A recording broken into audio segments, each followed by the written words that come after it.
go ahead and get started since it is 1 o'clock. First off, Mayor Pro Tem Harrison is absent and excused. And I know, every moment we will, yeah, I mean, she will be absent and excused for a while, but definitely for today.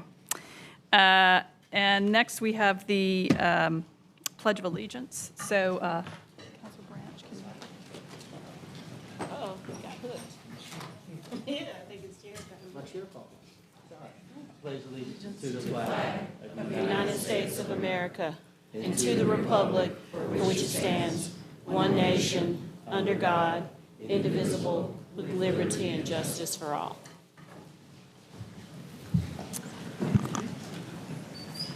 Okay, do we have special awards? None today. Okay. Then we have the consent agenda, and nothing was pulled. So do we have a motion? Move to adopt the consent agenda. Second. All right. All in favor, aye. Aye. All opposed, nay. And that is unanimous. And next we have public comment. Good afternoon, Mayor and Council. Rand Northam, Communications Department. Two very quick announcements. One, for those who are speaking today, if you would, when you get to the podium, please adjust the microphone so it's just in front of your mouth.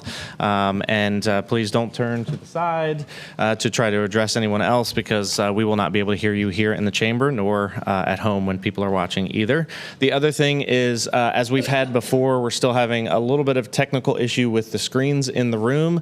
They might go black and then they will come back on. Just ask that you give us patience. It will return and we'll be back to the presentation. Thank you. Okay. First up, we have Carrie Bennington.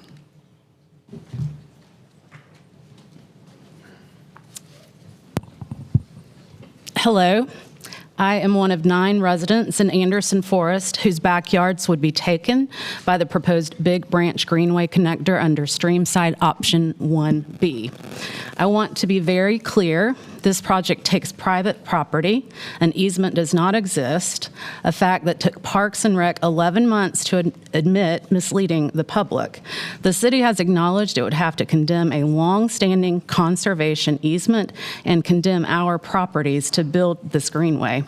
That is not a minor adjustment, but rather the taking of land that has been protected for decades. The city is also ignoring or bending environmental rules. Option 1B conflicts with North Carolina riparian buffer protections, as well as the city's own stated environmental policies. It's deeply troubling to see environmental regulations treated as obstacles to work around rather than standards to uphold, especially for a project being justified as environmentally beneficial. There are also financial concerns. This project is already significantly over budget, and additional costs such as acquisition, legal proceedings, and potential eminent domain have not yet even been included. Proceeding down this path exposes the city to escalating and unnecessary expense. Additionally, the public process has been compromised. The city has relied on misleading, incomplete information to advance this route, which, when given the full picture, even the Parks Board voted 9-5 not to recommend the Streamside option. That alone should give this council pause. We are not opposed to greenways. We support connectivity and conservation. What we oppose is a decision that sacrifices a group of homeowners and their safety, violates conservation commitments and environmental protections, and increases costs when less harmful alternatives exist. To conclude, I have 2 personal statements. Just yesterday, I had to contact the Raleigh PD after a trespasser crossed the creek behind our home, entered our backyard while my son was playing basketball, and used our private driveway to reach 6 Forks Road. His behavior was alarming enough that my son felt unsafe and hurried inside. Neighbors have shared similar incidents with you. Creating a greenway in this location increases these encounters and makes an already concerning safety situation worse. Finally, I'd like to thank Councilmember Christina Jones for taking time recently to speak with my 18-year-old daughter, now a voting Raleigh resident, for a politics assignment for which she selected the greenway topic. I appreciate her willingness to engage directly with residents, and I thank her for voting no on placing a greenway in our backyards. We respectfully ask the council to stop Streamside Option 1B and choose a path that reflects Raleigh's values of fairness, transparency, fiscal responsibility. Thank you. Mamakai Sanders.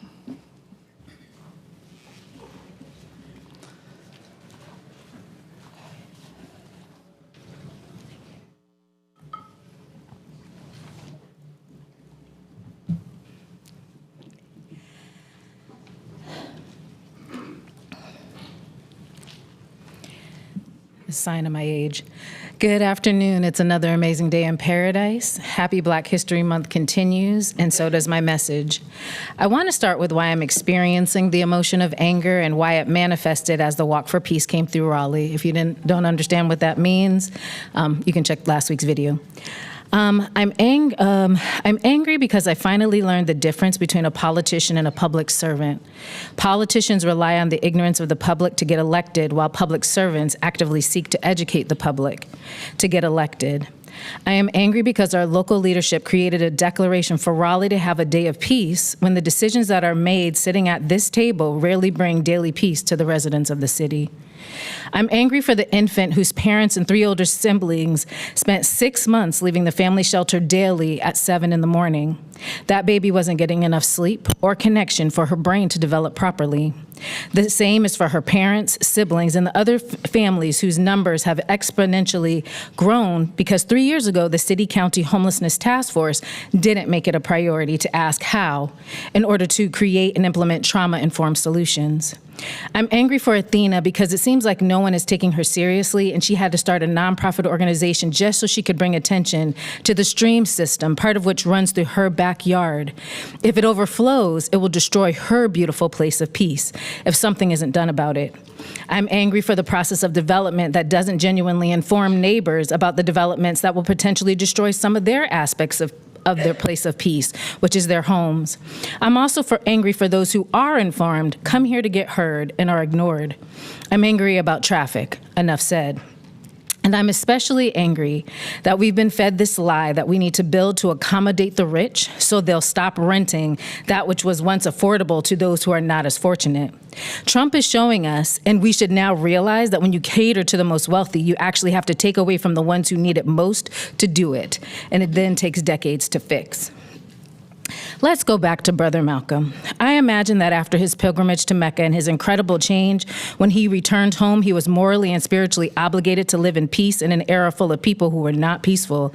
And yet Mecca made him seek to be a man of peace, since I imagine he was a man who was finally at peace with himself and the God he served. So in my imagination, I believe that despite the threats on his life, he and Sister Betty Shabazz, his wife, tried to build a home life for their children that was a sanctuary, a place of peace and rest from the turmoil happening in the world. I say all this to suggest that you cannot lead a city to peace when you're continuously destroying the capacity for the residents to live in peace. I invite you to decide whether you're going to be a politician or a public servant. If this applies to you, it applies to you. If it doesn't, it doesn't. Thank you. Thank you. Taylor Stewart.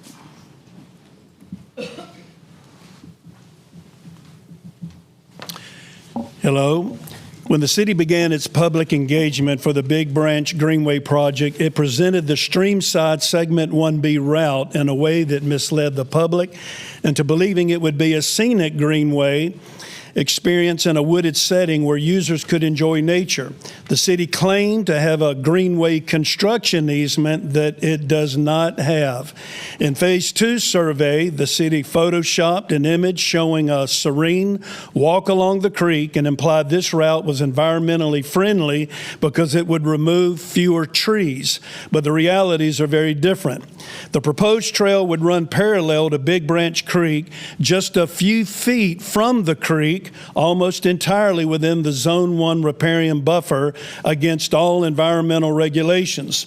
The city plans to remove the few trees and vegetation on the stream bank left in the wake of the recent sewer replacement project in the name of stream bank stabilization. This will not only be unsightly, it's harmful. It undermines the creek's resilience, violates state and city environmental protections, and would leave the stream bank exposed and vulnerable for years until new trees and vegetation grow back. Also, with massive development happening to our north and west, this area, one of Raleigh's most flood-prone, will see more frequent and intense flooding. Fast rising waters will pose safety risks for users and require costly ongoing maintenance, repairs, and trail closures. Because the trail would run so close to the creek, the city must install safety railings. And because it would run so close to our homes, the city plans to install privacy fencing just a few feet from the path. Both will degrade the user experience, obscure views, and create a tunnel effect. Instead of a peaceful greenway, users will feel confined, walking on what looks and feels like a narrow sidewalk bordered by fencing and larger sewage manholes. The city claimed this route is safer for users, but that statement leaves out important facts. To access the trail, users must cross a dangerous stretch of Six Forks Road where the accident rate, according to the city's own traffic department, is 35% higher than any other comparable 5-lane road in North Carolina, as well as cross a daycare entrance and Plantation Road before descending a long, steep ramp into our backyards. These are facts. Raleigh's Greenway system is something to be proud of, but moving forward with the Streamside Segment 1B route would be a serious mistake, one that harms Big Branch Creek, creates a poor and unsafe experience for users, and leaves Anderson Forest homeowners with permanent consequences. Please do not move forward with this route. Thank you. Thank you. Kimberly Williams-Feth.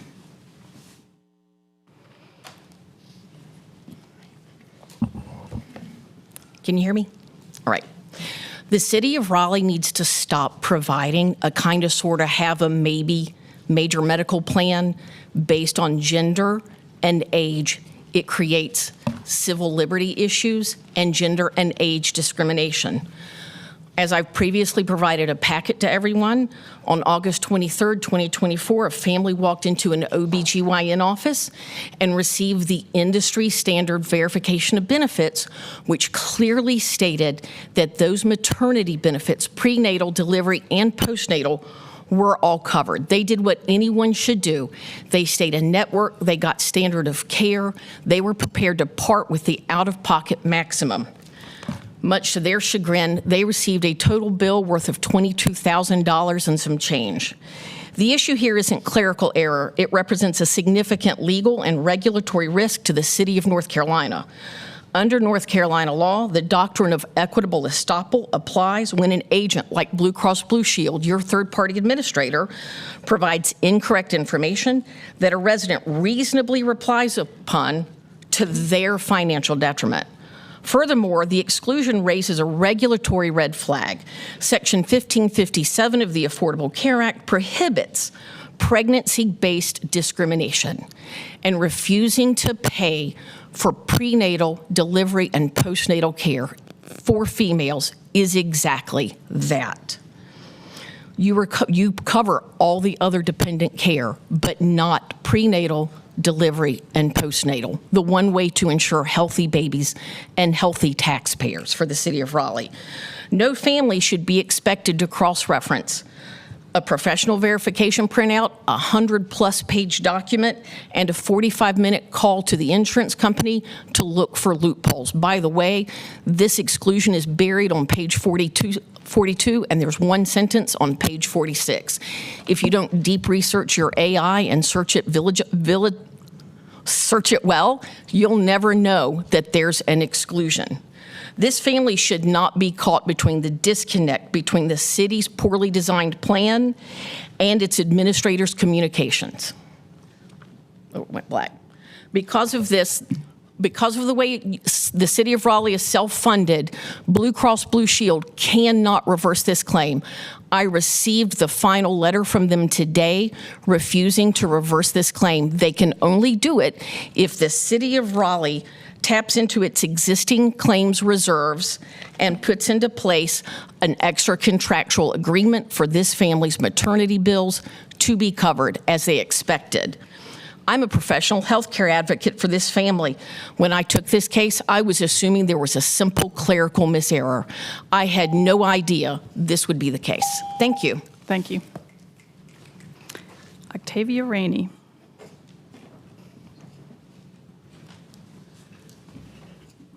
Good evening. I had one speech prepared, but I'm going to do something else. I would like to offer my condolences to Reverend Jesse Jackson. Reverend Jesse Jackson, I knew personally. I worked on Reverend Jesse Jackson's campaign when he ran for president. And I want everybody to know, Bruce Leitner, he brought 10 of us together and said, y'all are going to support Reverend Jesse Jackson. I was the supervisor of the phone bank room. And I would have to say, working for Reverend Jesse Jackson was the greatest learning experience for me, because it was my first presidential campaign. So I learned a lot from Reverend Jesse Jackson. Reverend Jesse Jackson was also our keynote speaker at our graduation in 1978 from St. Augustine's College. And President Robinson, I really admire him. He brought him here. And it was such a tremendous experience. Reverend Jesse Jackson, when he came to Raleigh, he would always call me. And y'all know what my favorite subject was with him? Fourth Ward. I always talked about Fourth Ward to Reverend Jesse Jackson. And he gave me the greatest advice. Now, I also talked to him about College Park. Now, don't get me wrong.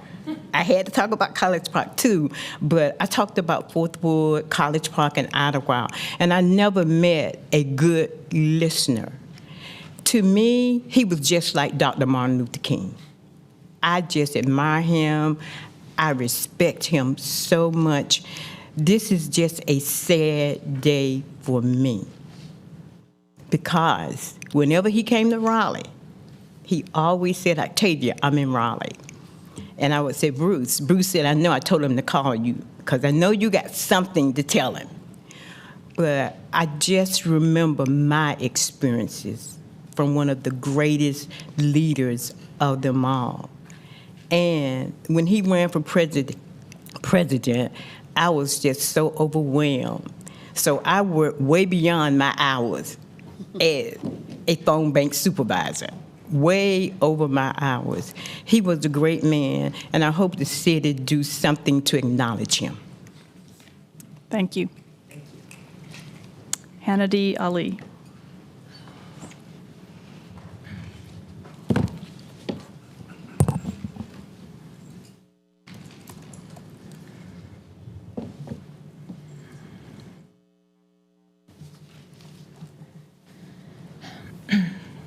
My name is Hannah Ali. I'm a Raleigh-born Palestinian American. I've lived in occupied Palestine for 4 to 5 years of my life.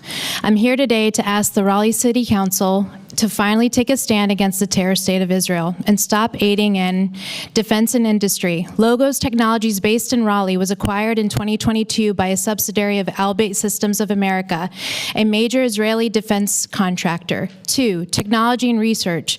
Israel firms utilize Research Triangle Park and local universities for research and development, collaborating with North Carolina tech sector.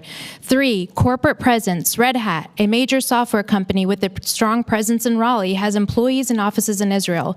4, community and solidarity. The Jewish Federation of Greater Raleigh organizes direct support, including events, funding, and solidarity missions to Israel. I'm sure many of you are looking at me and asking, what a unrealistic ask, but is it? Compared to the Ukraine war, Gaza has seen a higher rate of death per month, approximately 2,826 people per month. In the Gaza war, civilians account for roughly 80% of the fatalities. In Ukraine, around 4%. The number of children killed in Gaza in the first few weeks of the conflict was 10 times higher than the number of children killed in the first year of the war in Ukraine. If Russia was excluded and sanctioned, then by these measures, so should Israel. They should also be excluded and sanctioned. It just doesn't make... Is it just me looking at the world like it's absurd? Is it just the pro-Palestinian people that think it's mind-boggling we continue to allow the Israel government to take steps towards the annexation of the occupied West Bank? The most religious thing someone can do is stand up for the oppressed. And if you're not religious, the most human thing you can do is stand up for the oppressed. Are you to make me believe that somehow Zionist Israel is the oppressed party in this situation?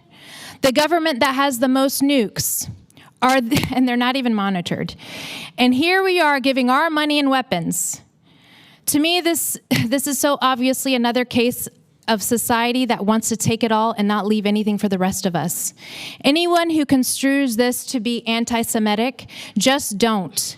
And look at the facts on the ground. This is humanity, not anti-Semitism. In 1938, the Nazi regime initiated the widespread systematic confiscation of assets and property from Jewish citizens within Germany. Was that right?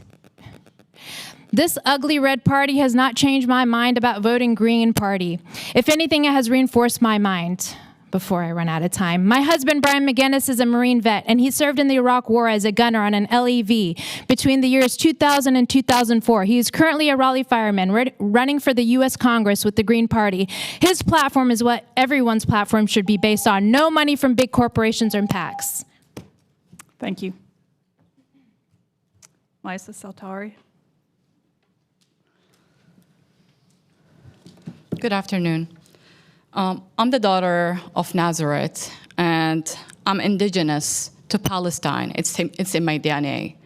My husband is from Gaza, and for the last 2 years, he lost more than 25 members of his family. I'm here today because you cannot talk about local issues while our tax dollars of our residents are funding a genocide that is physically deleting our families from existence. If you want to know why I look like this land and why colonizers do not, ask the indigenous people of this country. They know the face of a settler. They know the face of someone whose roots are in the soil versus somebody who comes in a suitcase. We are told the humanitarian pauses, yet my husband's family is still starving in Gaza. The real time, we're told evacuation, yet Israel refuses to let the dying people to be evacuated and the displaced people to be back. It's the same bombs are falling in Gaza and falling in Lebanon. More than 600 people in Gaza since October have died. And if you wonder why leaders are so silent, look at what we are discovering in the light of the day. The Epstein files. They are not just celebrity scandal. They are a map of how power actually works. We are seeing the evidence of blackmail machine that where intelligence agencies and predators are operating hand in hand to compromise the very people who make our laws.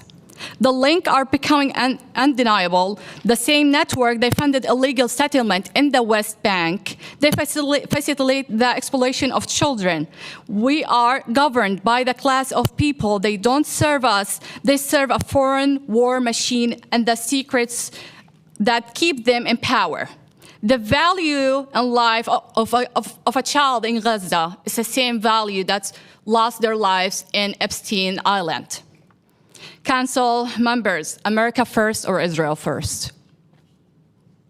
We demand a government that serves its people, not a foreign power, not a foreign network of predators. Screw Israel and free Palestine. Thank you. Athena Vallon.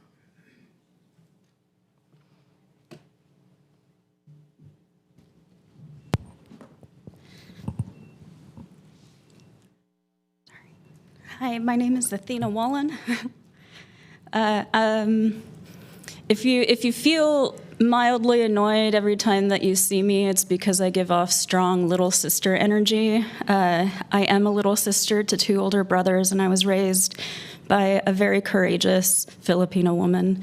And so that makes me very stubborn. And it makes me very foolhardy when it comes to things like this creek situation that we have in Raleigh. And I understand that there are private residents who have property, but they are not the only ones affected by these creeks, and they should not be the only voices heard when managing these creeks. I am advocating hard that we neutralize these utility systems, and it's going to take a lot of effort, it's going to take a lot of conversation, and it's going to take a lot of people changing minds. But we need to. This is a collaborative effort because these creeks are connected. They meander through every neighborhood. As I am trying to raise awareness for my neighborhood creek, I have to go through 4 different neighborhoods because we're all connected. Downstream neighbors are impacted by upstream neighbors. Downslope neighbors are impacted by upslope neighbors. And if nobody is doing a single thing to maintain or try to mitigate the erosion situation, then everyone is affected. And it doesn't matter if you're a property owner and you have the money to fight against the city about plans that take these systems and create connected utility systems with expected maintenance, because one neighborhood that has that energy, that has that money, that has that collaboration doesn't exist in other neighborhoods. Other neighborhoods are begging you to listen. Other neighborhoods are already flooded. Other neighborhoods have already existed through generations of flooding. So when is it that we're going to collaborate and say everyone is affected? These utility systems should not be split into individual private property ownership. We need to be looking to create a larger margin of error. And I use that in terms of thinking about creeks plus buffers equals a connected utility system. And if we are able to find spaces in Raleigh where we're able to connect longer segments, then that brings greater efficacy to the maintenance, to the programs that already exist. It creates awareness and education and things that we want to strive for. Right now, I am working really hard for my neighborhood just to get people excited about these critters that already exist. And I keep showing you these pictures because they're the things that keep me going. I get it that people come up here and say, Athena is worried about her backyard, but I am worried that people don't know what we have. And this is natural education, and this is stuff that we could learn from. Sorry. Thank you for your time. Thank you. Okay, final speaker is Nikki W.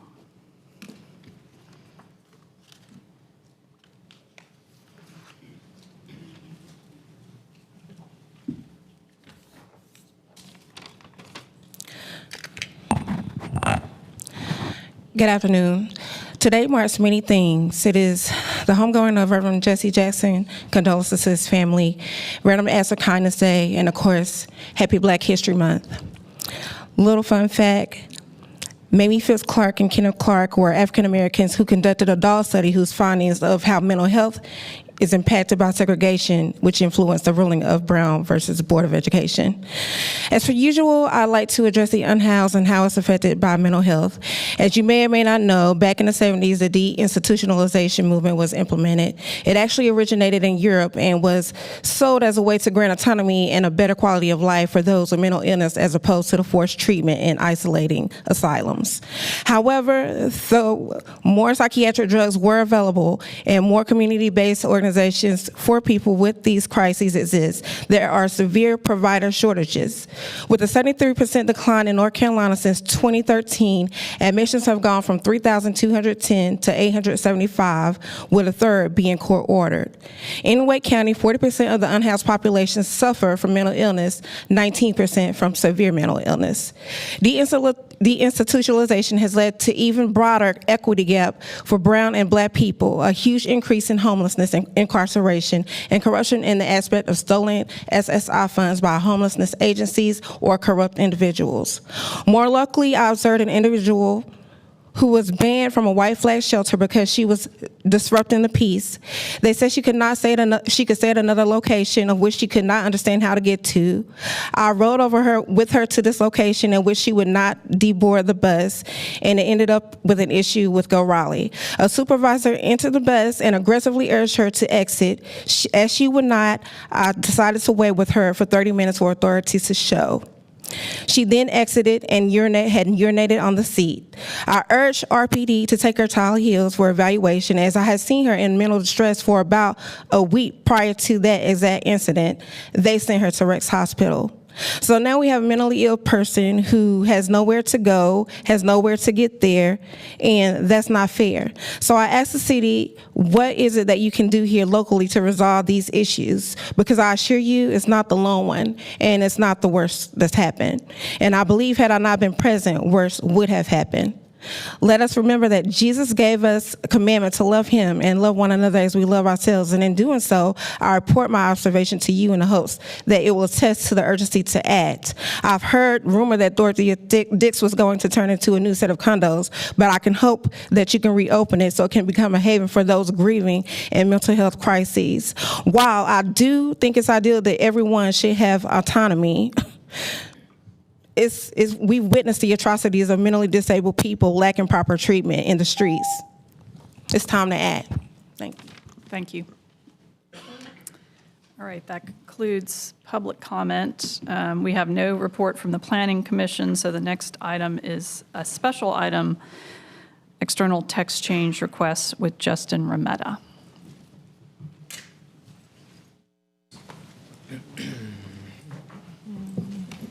Good afternoon, Mayor and Council. Justin Remetta with Planning and Development.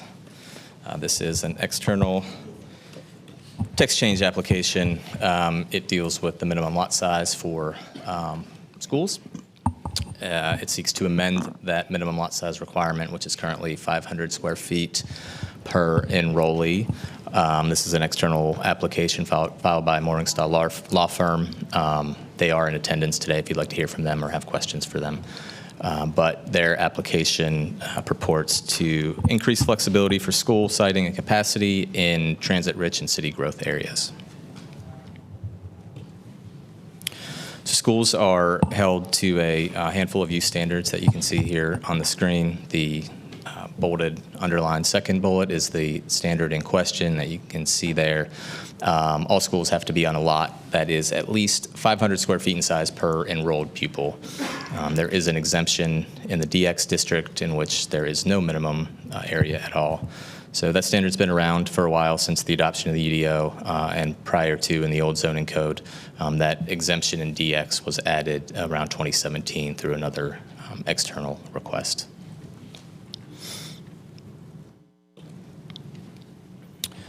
Here's the applicant's proposed language. So essentially, they are asking to maintain the 500 square foot minimum lot size per pupil, but expand the exemption that currently is enjoyed only in DX to lots that are both in a mixed-use district and also in either a city growth center or frequent transit area, as designated in the comprehensive plan. You can see those areas here in the red crosshatch are frequent transit areas, and the solid red are city growth centers.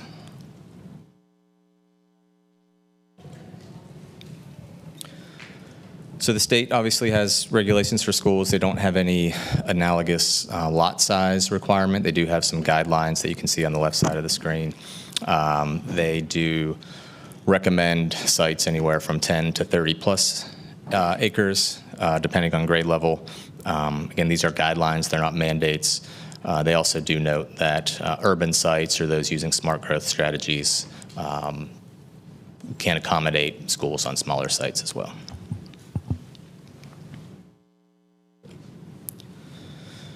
So that being said, we have a couple of options for you today moving forward, 3 of them on the screen. I guess I'll start with option 4, which would be you could do nothing and maintain status quo as it is. Again, the applicant has asked to maintain the minimum lot size requirement, but expand the exemption to mixed-use districts that are also in frequent transit or city growth centers. So that's option 2. You could authorize that request as submitted. If you feel like that standard doesn't really achieve any policy goals and is not needed, you could opt to remove it. That's option 1, remove it altogether.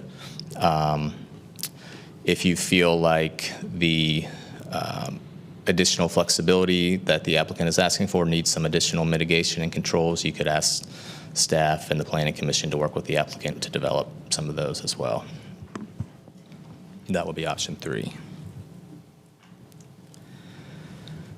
Just a reminder, you're not, this is in a public hearing, you're not adopting any language today. This is simply to vote to whether to allow the text change to move forward through the process. So whatever, if anything that you authorize today would go through Planning Commission, the public input process, and then eventually back to you for a public hearing. So happy to answer any questions you have. And again, the applicant is here as well. All right, thank you. Councilor Silver. Justin, just a clarification. You mentioned expanded to mixed-use areas as designated by policy. You're not referring to, in the zoning code, areas that are zoned OX or RX or, I'm just trying to clarify CX. This is relating to the comprehensive plan policy areas and not directly the current zoning of all the mixed use with the X designation, CX, RX, or OX? It is. It's both. Oh, it's both. It's both. So the exemption would apply to sites that are both zoned OX, CX, NX, and also in a city growth center or frequent transit area. Madam, go ahead. Okay, yep, Councilor Branch and Patton, but we'll go Patton first. Okay. Maybe building on the same question, can you go to the map slide? So we're just so the dark red is where there's already an exemption. Dark red is DX zoning, yes. And then the lighter red is anything in the lighter red that has an X in its zoning is where the new. Yeah, so the map doesn't have the zoning districts on it, but yes, anywhere in either the red crosshatch or the solid red area that is also a mixed-use district, not a residential district, would have the exemption. Okay, the crosshatch or the solid red. Correct. The solid light red, yes. Okay. Got it. I'll have some others in a minute, though. Councilor Branch. So looking at this, I mean, for one, for me to support this, it would definitely have to be option 3. Because this is for the applicant, but this opens to anyone that wants to do a school. And when you talk about ads in residential, I see the impact of traffic with a lot of our schools that are not part of the Wake County public school system and the challenges that we're having. I know 2 in my district that back up traffic, especially one on Rock Quarry Road. And it makes it very dangerous. And you see people trying to dodge traffic. And we just made improvements there to get traffic to flow through. So for me, I would definitely need more conversation between staff and the applicant and looking at ways to mitigate some of the traffic concerns, some of the other impacts to residential communities before I could support this. Other comments or back to Councilor Silver? Yeah, I certainly support this going through the process. If you go back to the slide, always was confused by some of the state guidelines when we are running out of land, that 20 and 30 acres, which includes fields, there could be sharing between schools. Land is going to become more scarce, not just in Raleigh, but in Wake County. And so to explore other options, I think would be beneficial because then you're pressured with the potential of taking other property by eminent domain to build schools. So I think having the option where it's appropriate for the older students to go more vertical and conserve land, but still provide the needed public education that we need. I'm certainly open to authorizing this to continue with the text change, understanding that staff may have more comments, certainly Wake County to weigh in on this, the schools. So I believe this is very think, beneficial conversation to have as we're seeing more land that is being absorbed, and recognizing that, as you can see, for the 7 to 9 and 9 to 12, it's going to be a challenge for us to start finding 20 to 30 acres per school as we grow. And so I think this would be a good option to explore. Councilor Lambert Melton. I will add that I support letting this go through the text change process. I think I would choose option 2, which would be to advance the applicant's request with the understanding that we may end up at option 3, because when it goes through for public comment and then to the Planning Commission and then to our staff, y'all may bring back additional conditions or mitigating controls anyway. But I think the intent of the request to provide more flexibility for schools to operate in transit-rich areas and city growth areas, I think that's really important. I think about a lot of our historic school structures that are still standing that look like they're nestled into existing neighborhood areas, and a lot of them have been repurposed for other uses. But you used to be able to walk to your school and access things without having to fund buses and car rider pickup. I think the idea is there would be limited traffic because maybe people can get there by other means. And so I would be supportive of option 2, with the understanding that we may end up at option 3 anyway. Other comment, or do we have a motion? Councilor Patton. Yeah, so a couple of thoughts. One, I think we as this body are not the arbiters of like how much space a student needs to learn. And so I had come into this thinking that we were maybe being more restrictive than Wake County Public Schools. It sounds like we're not, based on further information that's provided. It sounds like we're not, and so that kind of solves that for me. But so while we are not like the arbiters of how much space a student needs, for non-public schools, we are the last measure of how much space could be allotted. And then also, I think we do have a role in ensuring compatibility between uses. So I'm with Councilmember Branch on this one about option 3, to meet the spirit of the request, but manage for compatibility issues. I would also ask, though, that during the engagement, we're going through the process, that we engage the appropriate Wake County Public Schools staff to make sure that we're getting their input on. Hopefully they'll find this to be mutually beneficial. Sure. So that's where I'm at. Okay, thank you. All right, yes, Councilor Silver. Justin, what role did staff play at this point? Did you just process the text change and bring it forward to council, or did you do some level of due diligence of interacting with the firm who actually submitted this text change? So we have worked with the applicant. The language that you have today is not exactly what was originally submitted. It has been refined slightly. And we would continue to do that alongside the Planning Commission as it moved through the process if you authorized it to go forward. Yeah, I would agree with Councilmember Lambert Melton. I would support option 2, recognizing that there'd be a lot of further discussion with staff and as this goes through the process with the Planning Commission and then back to council. Can I ask one question? Yeah. So what is the true difference between option 2 and option 3 based on what I'm hearing from my fellow council members? Option 2 would be you saying that you're okay with exactly what the applicant has requested and nothing less, nothing more.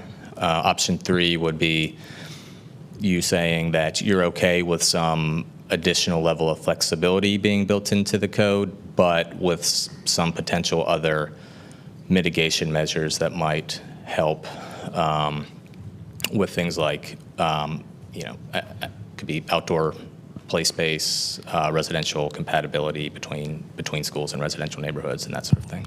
Okay, so basically option 2 is really as is, with them hoping to look at flexibility based upon a target area. But option 3 is trying to be more proactive and looking at possible impacts and trying to mitigate it ahead of time.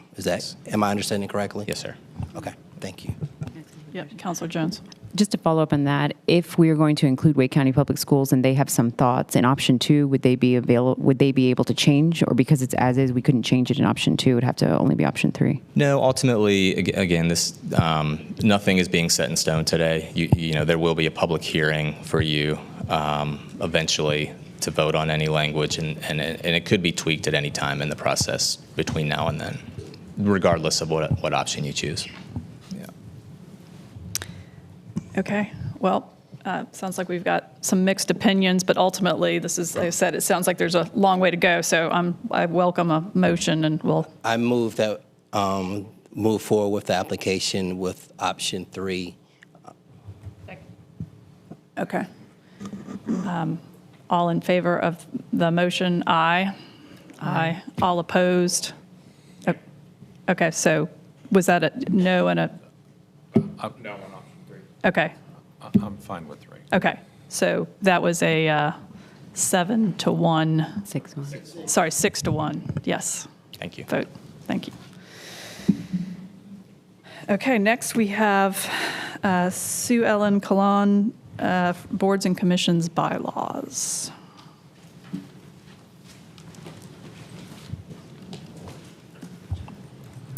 Good afternoon, members of the council. Sue Ellen Colon with the Department of Community Engagement. As a reminder, in August 2025, council approved a new bylaws template to be used by boards and commissions after all pre-existing bylaws were considered repealed. Liaisons were presented with a new bylaws template and a new process of presenting these bylaws to council. On January 20th, the first batch of bylaws and rules of procedures were presented to council for approval, and today we are presenting you with that second batch. To recap, the first batch of approved bylaws included bylaws for 2 advisory boards, the rules of procedures for a quasi-judicial commission, and all were approved.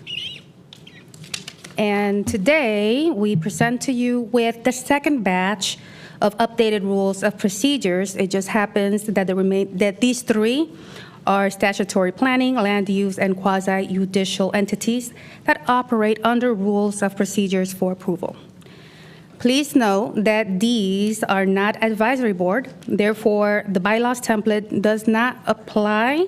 And while these entities did use a standardized bylaws template that was given to all boards and commissions, there may be some deviation from the original template, including the title from bylaws to rules of procedures, because these are statutory.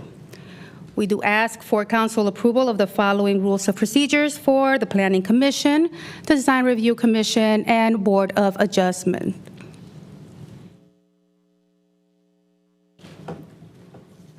If there are any questions, I'm happy to answer. I have one. It might be a little bit of a wrench in the works, and we can certainly approve this and move forward. But I've gotten some feedback from some of our boards and commissions and become aware that they don't have the rules of decorum and a code of conduct don't apply to how our commissioners interact with one another or how they interact with the public. And so if I could just ask that we consider how that, I think it might be appropriate to consider how we fit those into the bylaws and move forward. So I don't know, it doesn't have to be today, but if I could ask for some follow-up on that. So I was happy to still approve these today and keep it moving. So separate item on rules of decorum or suggested sort of behavioral. Not a problem. I see Councilor Ford. I'm looking at Mr. Raleigh. I don't know if he wants to come and speak to this because his facial expression says he's got some commentary. He's expressing.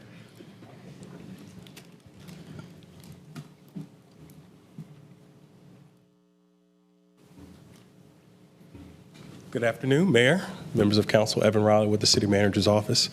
I guess I got to work on my poker face in the back. Councilmember Ford. I didn't have any specific thoughts related to this. I am aware that there was interest in including some rules of decorum for the boards. That is something that we can certainly take a look at, would be happy to do so. As Sue Ellen noted, you did, I think this would be 6 sets of bylaws now total that have been approved under this review process, we can certainly look at some retroactive changes to the ones that have already been approved, and going forward, what we could institute as part of the ones that you will see in the future. Council question. Good. While you're here, yeah, Council Branch. In looking to that, can you look and see if maybe that could be just a standard across boards and commissions? Yes. Instead of having to go back and redo bylaws, that could just be something that sits over all boards and commissions. If y'all could look into it from that standpoint, I think that may be helpful. That's what we do. I work with Mr. Raleigh in community engagement. Okay, thank you. Do we have a? I move that we adopt the rules of procedures for approval for Planning Commission, Design Review Commission, and Board of Adjustment. Right. Any other discussion? All in favor, aye. Aye. All opposed, nay. Got it. Thank you. Okay, then next we have got the report of the city manager.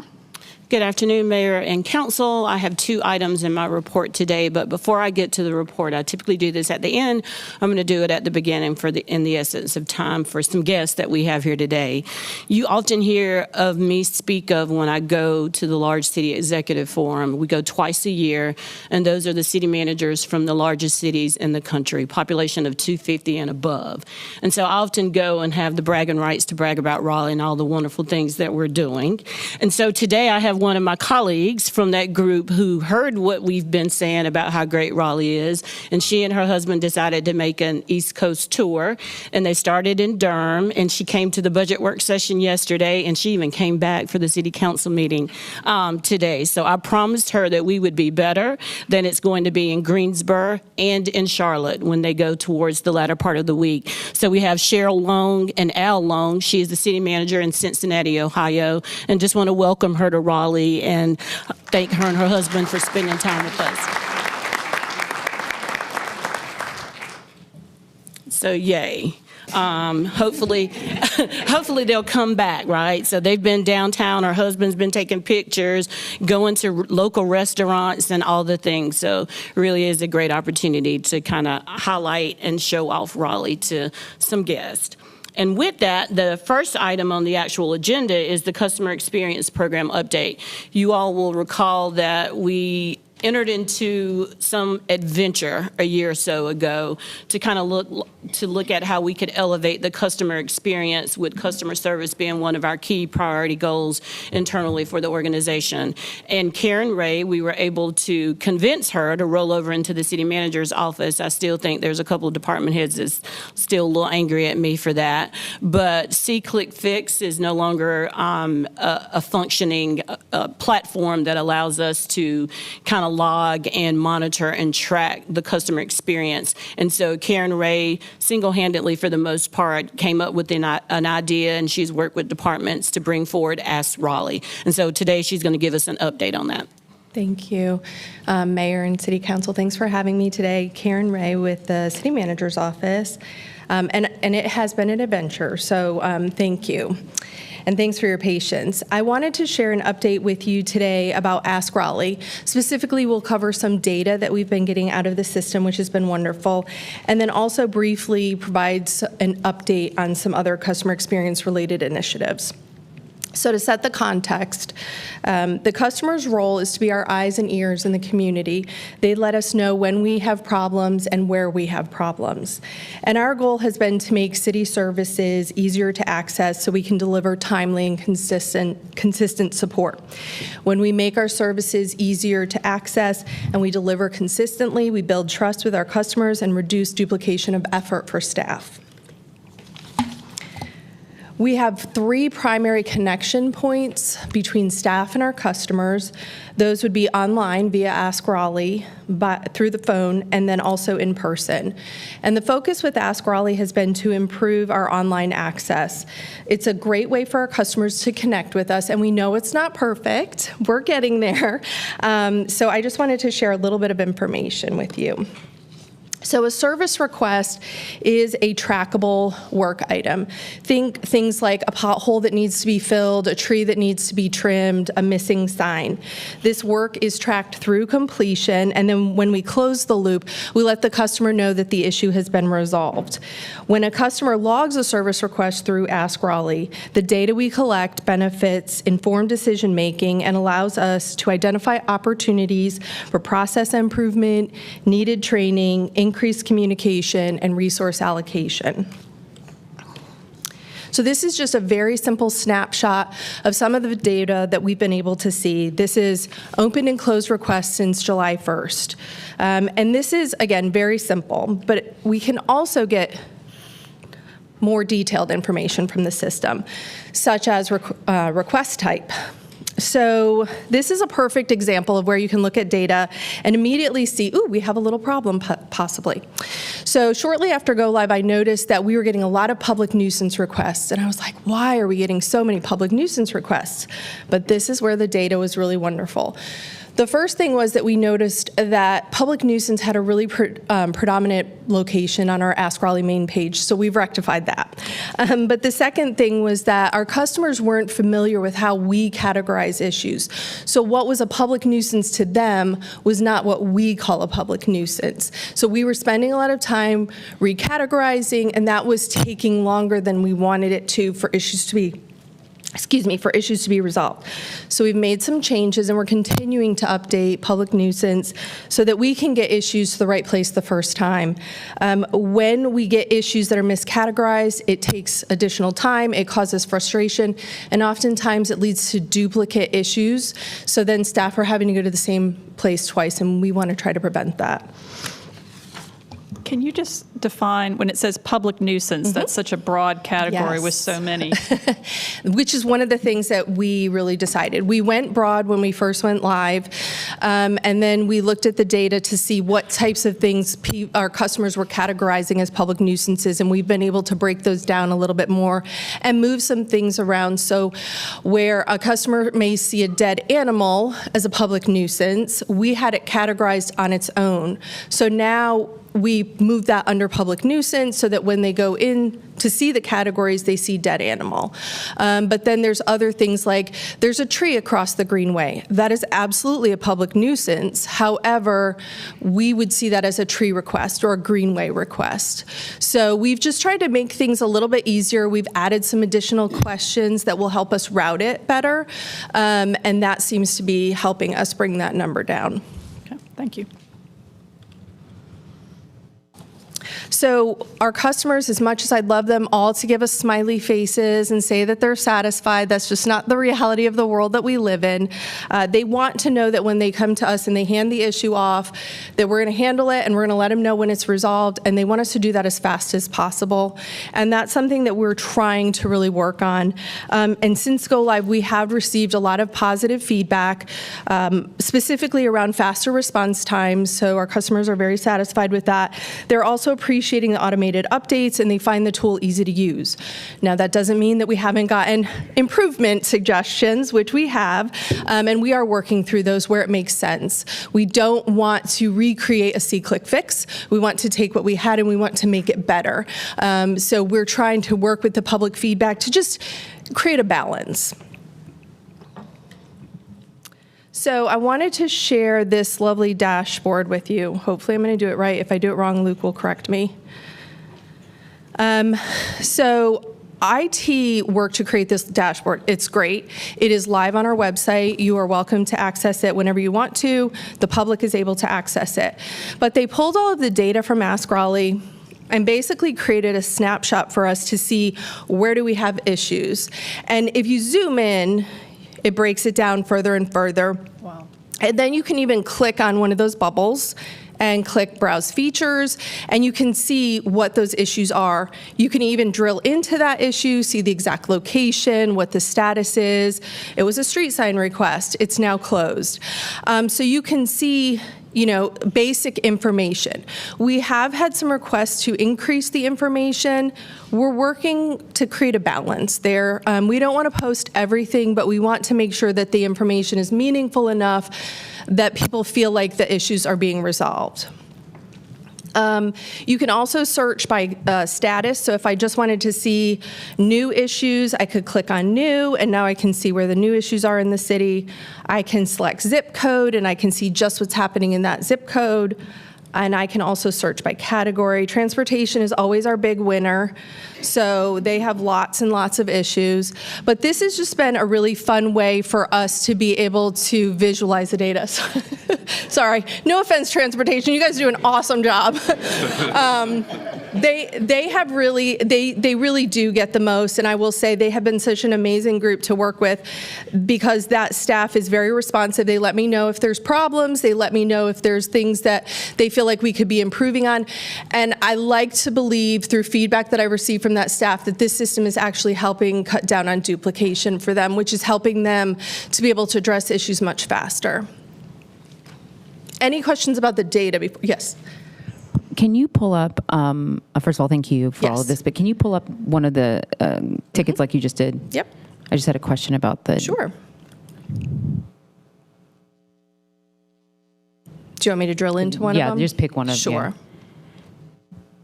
Okay, so the other one, and I won't find it again. I saw the first response time was like the 13th, and then the closed at the 18th. And this one says hours to resolve 14. The other one was 2 days, and it had like 1,000. I thought it looked like it had like 1,000 hours, and I was confused how it could be 2 days and still have 1,000 hours to resolve it. It could be. So when we built the system, we knew that there are times when we are waiting on our customers to get us information, and we didn't want to penalize staff for that.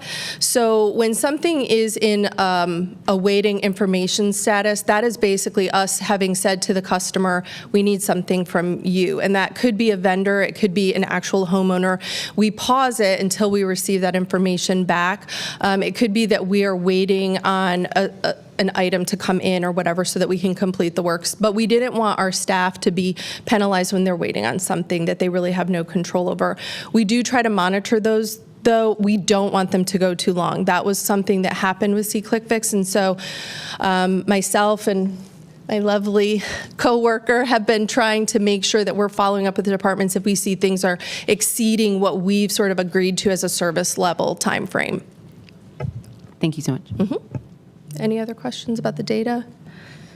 Okay, I just wanted to make sure that you knew that that was there. All right, hold on. Now I've got to, okay. Thank you, Luke, for setting that up for me. So I just want to touch base on a couple of other items related to customer experience. So our next steps in improving the customer experience are going to be related to phones and in person. We are looking at a phone consolidation where it makes sense. We are not going to just send all the calls to 911. That's not what we're going to be doing. But I do want you to, I want to not pick on, but I want to use Parks and Rec as an example. They have a lot of phone numbers because they have a lot of centers, they have a lot of activities. And it's tough sometimes for people to know exactly who to call. So if we had one phone number and they could call that phone number and they could get to the right person and get their question answered without having to be transferred or call multiple numbers, that would just help the overall customer experience. Also, Parks is phenomenal. They do a wonderful job. Their customer service is top notch. So we plan to pilot an AI-assisted phone routing tool, which will help us collect better information. It will allow us to direct callers faster and correctly the first time that they call. But because this is new technology to the city, and it requires a lot of thoughtfulness in planning and preparation, and as well as an opportunity for feedback as we're using the tool, we want to make sure we leave room to make adjustments as we learn and we grow along with the tool. And then we also plan to pilot a digital assistance tool or two to test public opinion of things like translation services, enhanced searching, and information sharing. We want to leverage both new and existing technology in combination with the data that we're collecting, both from Ask Raleigh and the phones, to be able to reduce the need for unnecessary or repeat requests for service assistance. So moving forward, we continue to develop and work towards a fully rounded customer experience program. We are anticipate finalizing enhancements to Ask Raleigh later this year, and then we hope to have a consolidated phone system or phone solution in place for 2027. It's optimistic, but we're moving. We can do this. And then we take our final step as we move into the new City Hall, where we will open our Customer Experience Center on the first floor in 2027. I'm very excited for that. And every day I look out the window and I just think, man, it's going to be so great when we're all in one building and that space is so beautiful. But working through the last couple of years on this initiative, I've seen how great our teams are able to collaborate. We're already making strides and improvements in the service delivery. It's just going to continue to go up from here. So I'm very excited about all of that and just wanted to provide that brief update, and I'm happy to answer any questions you have. Great. Thank you. Councilor Silver. Love this tool. I have a feeling I may be a big user because I see a lot of things, and I think it's better to go directly to Ask Raleigh. So I think the lesson about the public nuisance is a very powerful one. I know we often talk about the use of acronyms, but public jargon can be equally as complicated, and I think a great lesson is to understand public nuisance from our perspective, but the public is viewing it as something else. I don't know if we saw all the choices seem like a lot. How does a person navigate when they go in? Because they're going to probably go through a few and saying, I'm just picking this one. How is the customer approaching the site? And does a box pull down to show the public nuisance options? If you want to go to dead animals, I don't know if we saw that part, but I'm definitely going to go and take a look at it.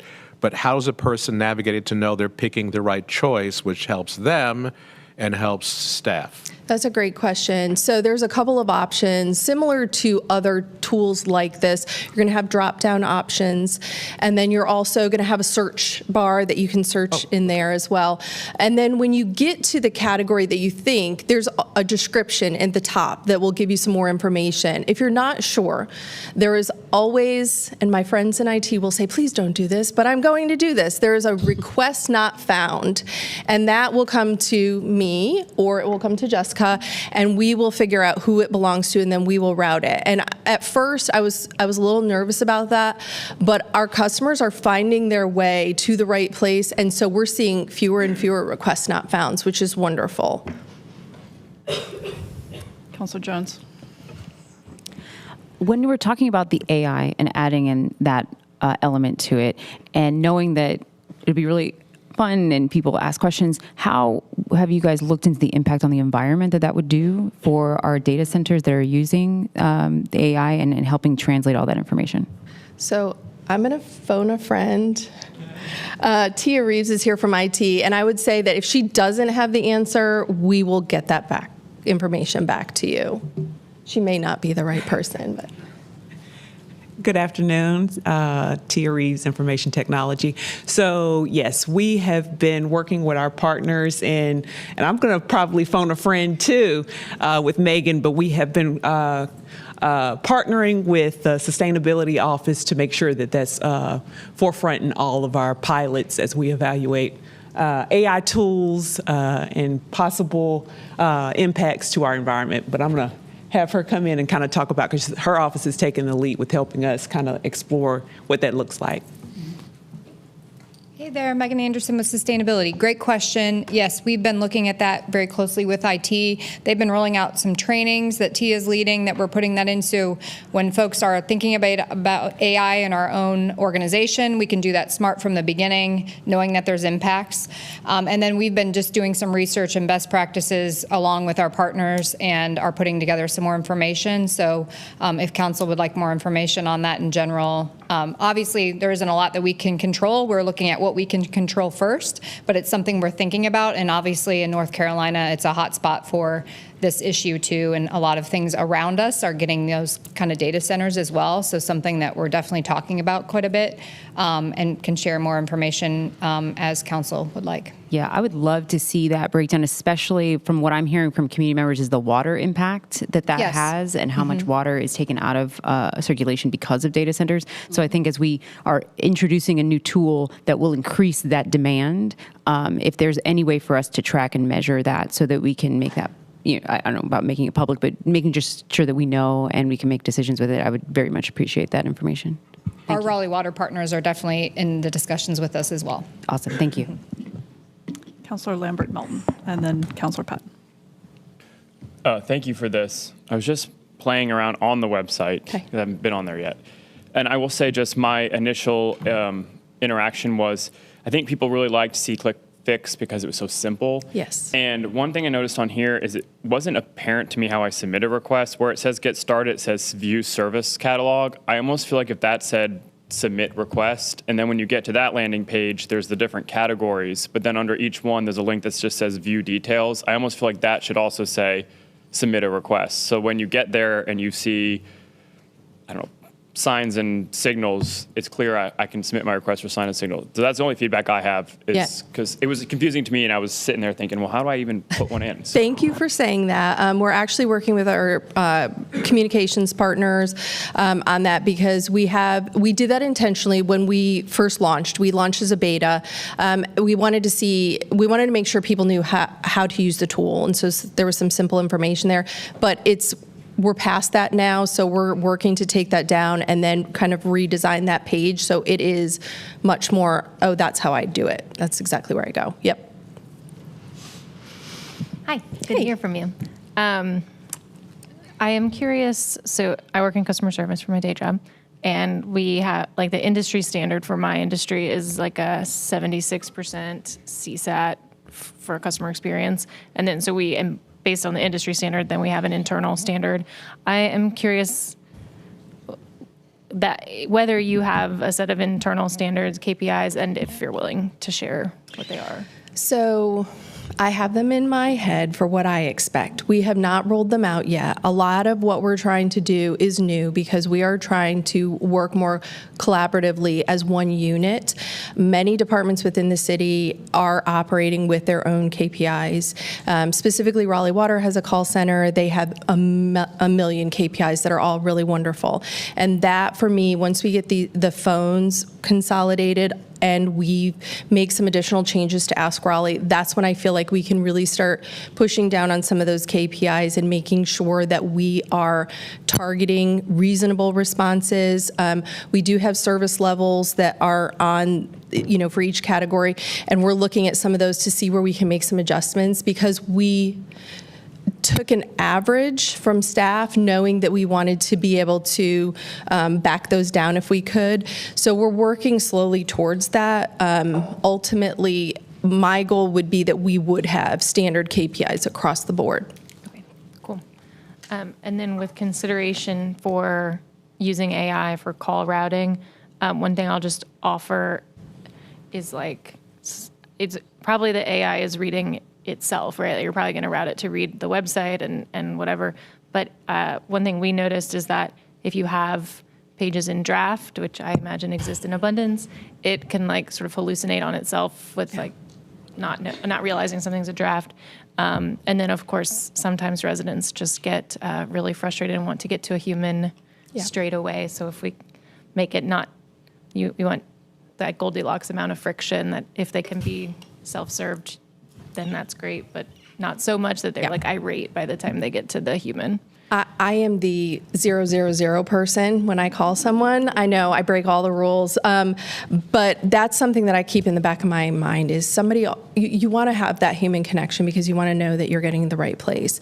But there's a lot of the calls that we get that are really simple and straightforward. What are the hours of operation, or what's the location of this, or when is my next trash collection? Those are things that can really be handled automatically. But the questions that I get on a daily basis, those definitely need to go to a human because it requires some actual thought and consideration.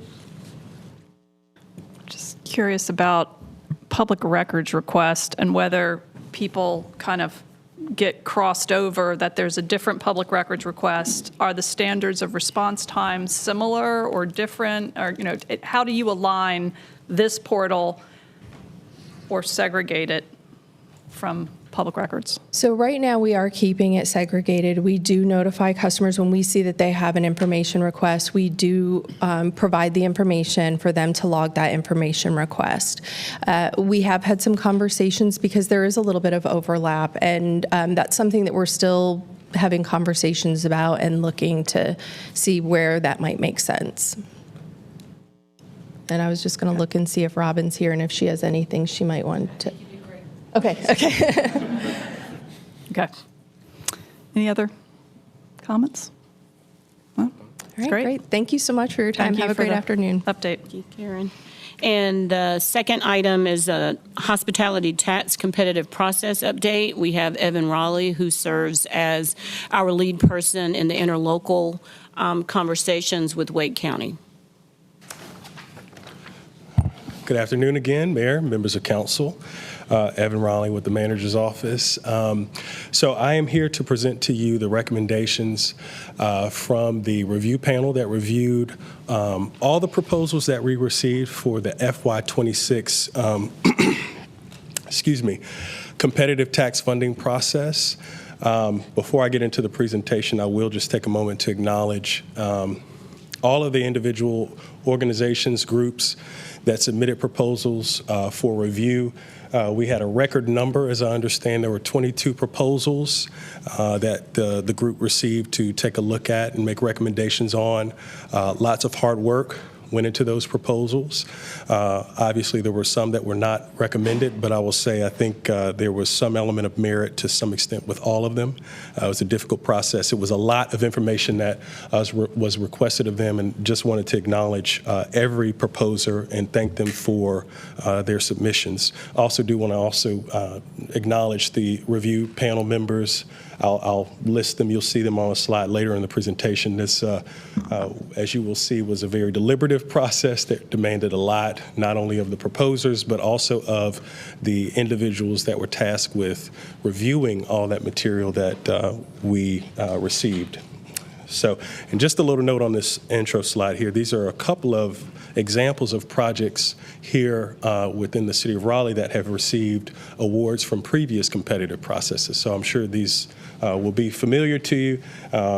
Again, just a sampling, the Gregg Museum over at NC State's campus, Marbles, and the North Carolina Museum of Art have been previous recipients from the process that I'm going to describe to you now. So before I get to the recommendations, there are a few background pieces of information that I will cover. For those that may not be familiar, talk a little bit about the hospitality tax fund itself, how it's set up, talk about the 23rd Amendment to the interlocal agreement that set the stage for the competitive process that I'm going to review with you, share a little history on the competitive process itself, talk about the process that led to the recommendations that I'll share with you, and then present the proposals and our recommendations.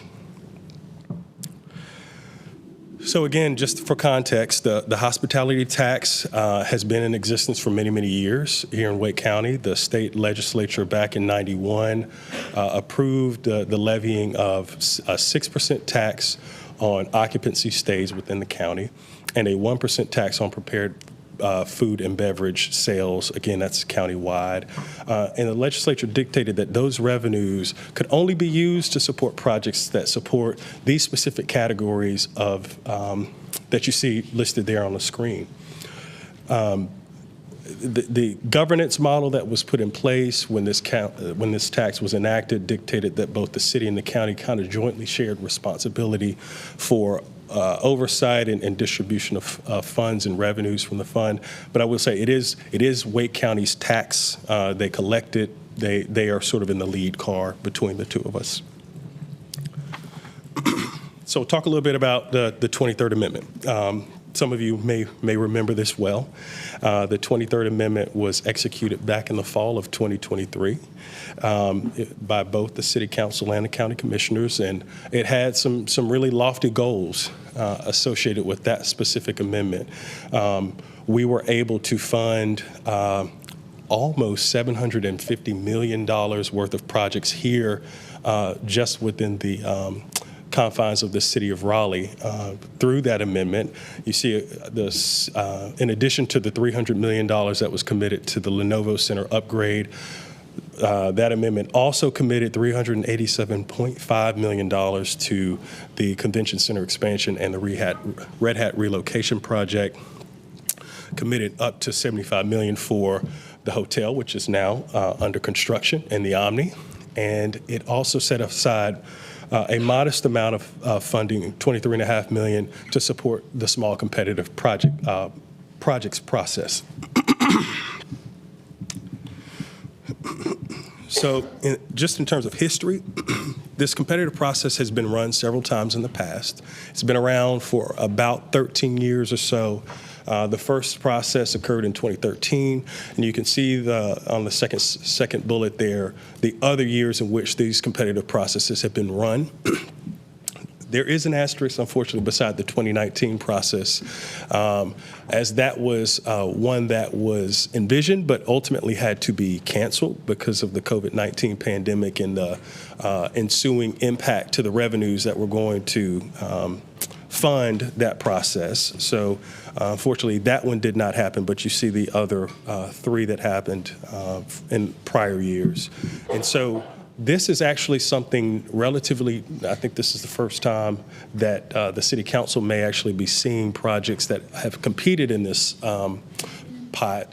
Typically, it is the county that is the determiner. Largely, that's because the fund source that's set aside to fund these competitive processes falls to the county's section of the model. But we made some changes that I'll talk about in a future slide that has this year's round of competitive processes being jointly awarded by both you all and the county commissioners. Oh, and I didn't cover that last one. So just another contextual piece there of information. So from 2013, when the process first started, to 2023, a total of $20.1 million has been awarded as part of the process to, you see, 18 projects across 10 municipalities in Wake County. So fast forwarding to this year's process, as I already mentioned, the 23rd Amendment set aside $23.5 million to be awarded. And so as part of that agreement, this is how that $23.5 million was essentially divvied up. So $8 million of that $23.5 million pot would be awarded to projects based solely on the vote from the county commissioners, and the remaining $15.5 million would be jointly awarded by vote of both the county commissioners and the Raleigh City Council. So today you are going to see those recommendations that are subject to that joint award. This is just an overview of the process. Again, as I mentioned at the outset, this was a very deliberate process, very time-intensive, thoughtful. It was begun back in September is when the RFP and call was issued for proposals. They were due. We gave proposers about 2 months to put their projects together. The review team convened in November and worked through November and December reviewing hundreds and hundreds of pages of documentation. We had interviews with all of the applicants, all 20 or so. And so we are now here at the place where we're ready to make recommendations. I will say that the Board of Commissioners saw the recommendation, all $23.5 million of recommendations at their meeting last night, and approved that award. And so we're at the final step with the presentation to you all. So this slide gives you some sense of the minimum requirements that were kind of baseline eligibility criteria. I won't go totally in depth, but highlights there, obviously located within Wake County. They do have to be capital in nature within the permitted uses as the legislation defines. There is also a requirement that those interlocal funds be no more than 50% of the project. Part of the goal is to use the interlocal funds to leverage investment from other entities, and we don't, want to be the majority sort of stakeholder in the funding stream. And there are no restrictions. know that there were some questions throughout the process about what kinds of organizations could submit for this funding. There is no restriction, so we got proposals from public, private, and nonprofit entities. This is a look at the evaluation criteria that was used to evaluate the proposals. All of the proposers, it was a 100-point scale, and if you look left to right, top to bottom, in that upper left-hand box, that was the kind of the highest, where the most number of points were allocated, and sort of trails off as you get to the bottom right. And so, again, these were the general criteria that the committee had in mind and was scoring upon when we looked at the proposals. So this these were the individuals that were tasked with making the review. You can see it's fairly diverse. We had representation from the county staff. We had representation from the city of Raleigh. We also had community representation, a couple of representatives from some of the outlying municipalities, the arts, our CBB, Hospitality Alliance were all a part of reviewing the proposals. And here's a quick summary. So as I said, we got 22 total proposals, which I understand was a record for this process. Those 22 requests equaled out to about $76 million in asks. I think the total projects were $300+ million worth of projects. They were very geographically dispersed, which was one of the goals. So there were projects proposed in, I think if I got that number right, 10 of 12 municipalities. And that's not to say that they were all municipally sponsored projects. Again, as I said, the eligibility was open to all kinds of entities. So some of these were, for example, nonprofit entities that just so happened to be in a specific place. So lots of geographic dispersion. The requests were very, I think it was perfectly split between existing facilities and new. And then you see in those last 2 points kind of the delineation between projects that were focused on sports, sports facilities versus those that fell into the arts or cultural sort of facilities category. So here are the organizations and entities that are being recommended to you for the joint award of $15.5 million. I will not go into the details of all of these specific projects. That was information that was included in the backup information to give you a sense of the nature of each of these projects and what the general requests were around. So again, $15.5 million of funding that is subject to the council's vote, commissioner's vote for a total of 9 projects. There is a star, an asterisk right there beside the town of Holly Springs. That is because that project essentially fell into both buckets. There was not a clean split between the 15.5 and the 8 million, just the way the numbers worked. So that's a project that is coming out of essentially the county commissioner only award as well as the joint funding award. That's the purpose, the meaning behind that asterisk. So in terms of next steps, again, we are asking for council's approval on that slate of recommendations. Subject to those that approval, all of the entities that you just saw listed will be entering into funding agreements with the county that will get into the specific parameters of how those awards will take shape, disbursements, all the nitty-gritty nuts and bolts of the awards. And then there is a note, so not to be confused with the competitive process, the stakeholder review process is the next interlocal related topic that will be discussed publicly. The 23rd Amendment required that the stakeholder review process occur no later than June 30th of this calendar year.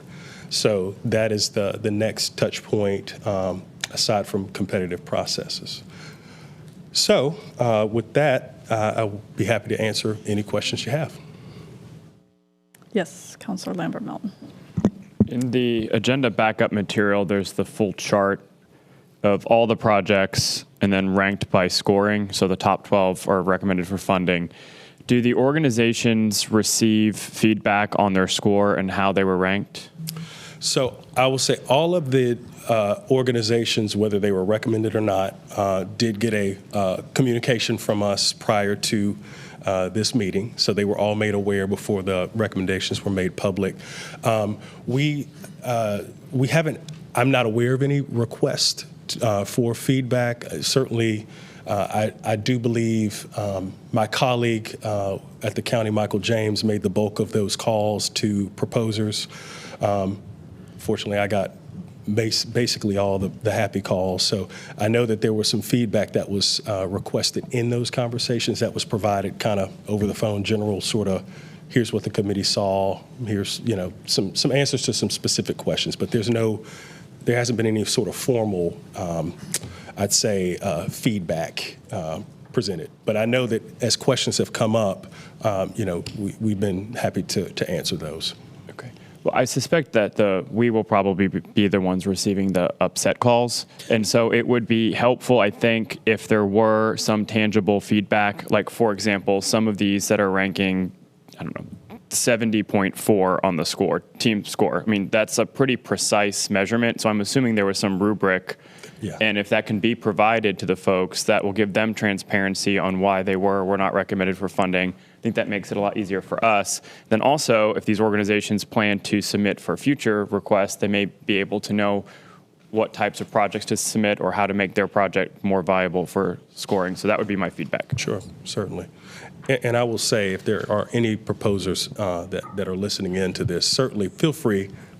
Please spare our elected officials. You're welcome to contact staff, and we are happy to provide that feedback so you don't have to to take on that burden of speaking for the review panel. We're happy to offer that. Councilor Jones and then Councilor Branch. Do you have any data about the revenue that is brought in from the entire county broken down by municipality or area, so that you know, we see in our last memo, as you talked about at the beginning, $700 million, it went mainly to Raleigh. So I understand why it's the flip this time, but I also want to be able to be honest with who's actually bringing in the revenue, who's putting the heads in the beds, and being able to say that. So do we have that data?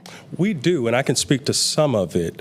What is immediately coming to mind is the FY25 figures, at least on the occupancy tax side. I am forgetting the prepared food and beverage figure.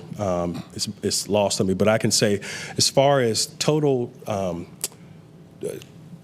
distribution on occupancy tax in the last fiscal year, about 63% of that was collected in the city of Raleigh, with the remaining 37% collected between the outlying municipalities and unincorporated Wake County. So in terms of dollar figures, that's about roughly $26 million with the city of Raleigh, about $13.6 million from areas outside of Raleigh. Again, that was just that one particular year. For the prepared food and beverage side, I can say it's, I'm forgetting the specific figures, but it is, Raleigh's share of that is slightly less. It's 55-ish% of the total take on a 40 plus million total collection for prepared food and beverage. Great. If it's possible to get that just information, just to have to review for that same purposes of clarity and transparency, that would be appreciated. Thank you. So I understand money collected helps determine when amendments and competitive processes may occur. Is there an idea when there may be a 24th amendment or the next competitive process? Certainly. So the 24th Amendment is going to very likely be inked here probably at the conclusion of the stakeholder process that I spoke about having to run its course and take place by the end of June of this year. I'd envision that at that point we'd probably enter into the 24th ILA, amendment to the ILA. I can't necessarily speak to what expenditure decisions will be made as far as a part of that process, simply because we are still in the process right now. And again, this is more kind of context. There is a team of staff, city staff, county staff, a couple of representatives from the municipality, other municipalities, CVB and others, who get together on a semi-regular basis to review the projections. So every time we make an amendment, that amendment includes projections and revenue capture into the future. So we have a team that's always constantly monitoring where we are, kind of, quarter to quarter, year to year, how we're doing on the projections that we set out to kind of understand how much is available to cover not only the commitments that we've made, but what might be available for future distributions as well. So we're in that process right now, and just recently had a meeting. We will have another meeting before we sort of set the parameters on our ability to make commitments in that next ILA. Okay, thank you. Councilor Patton. Hi. And where are we on the projections? Because I know the big award last year or whatever was based on an aggressive modeling of how tourism would continue. Well, this might be a good time to phone a friend. I'm wondering if our wonderful First Lady of Finances, yes, she is. She's here. Can come down and shirt. I'm gonna. Yes, our First Lady of Finance can. Shirt. That's the new title. Come and give you That some was not color an on that. approved title in the class at comp studies. From now on. Oh, goodness. Allison Bradsher, Finance Department. As Evan said, we are working very collaboratively with the county. I think our next meeting is 3 to 4 weeks. So typically that'll come as a part of really the larger budget process. So right now I don't really have any updated numbers to share. Okay. So you can't even give me a loose, like, on track with projections or slightly above or slightly Well, below. this is another one of those taxes that is delayed, right? So, yeah, no. Okay. It'll be a couple weeks. Understood. Okay. Thank you. Thank you. Then maybe back to you, Evan. Some of these. Oh, thank you. I did just get an update. I overshot the runway on PFB. It's actually 45% of the overall take, so roughly just less than half. So 63% occupancy in terms of Raleigh's contribution, 45 on PFB. I knew it was lower. Thank you, Allison. Helpful.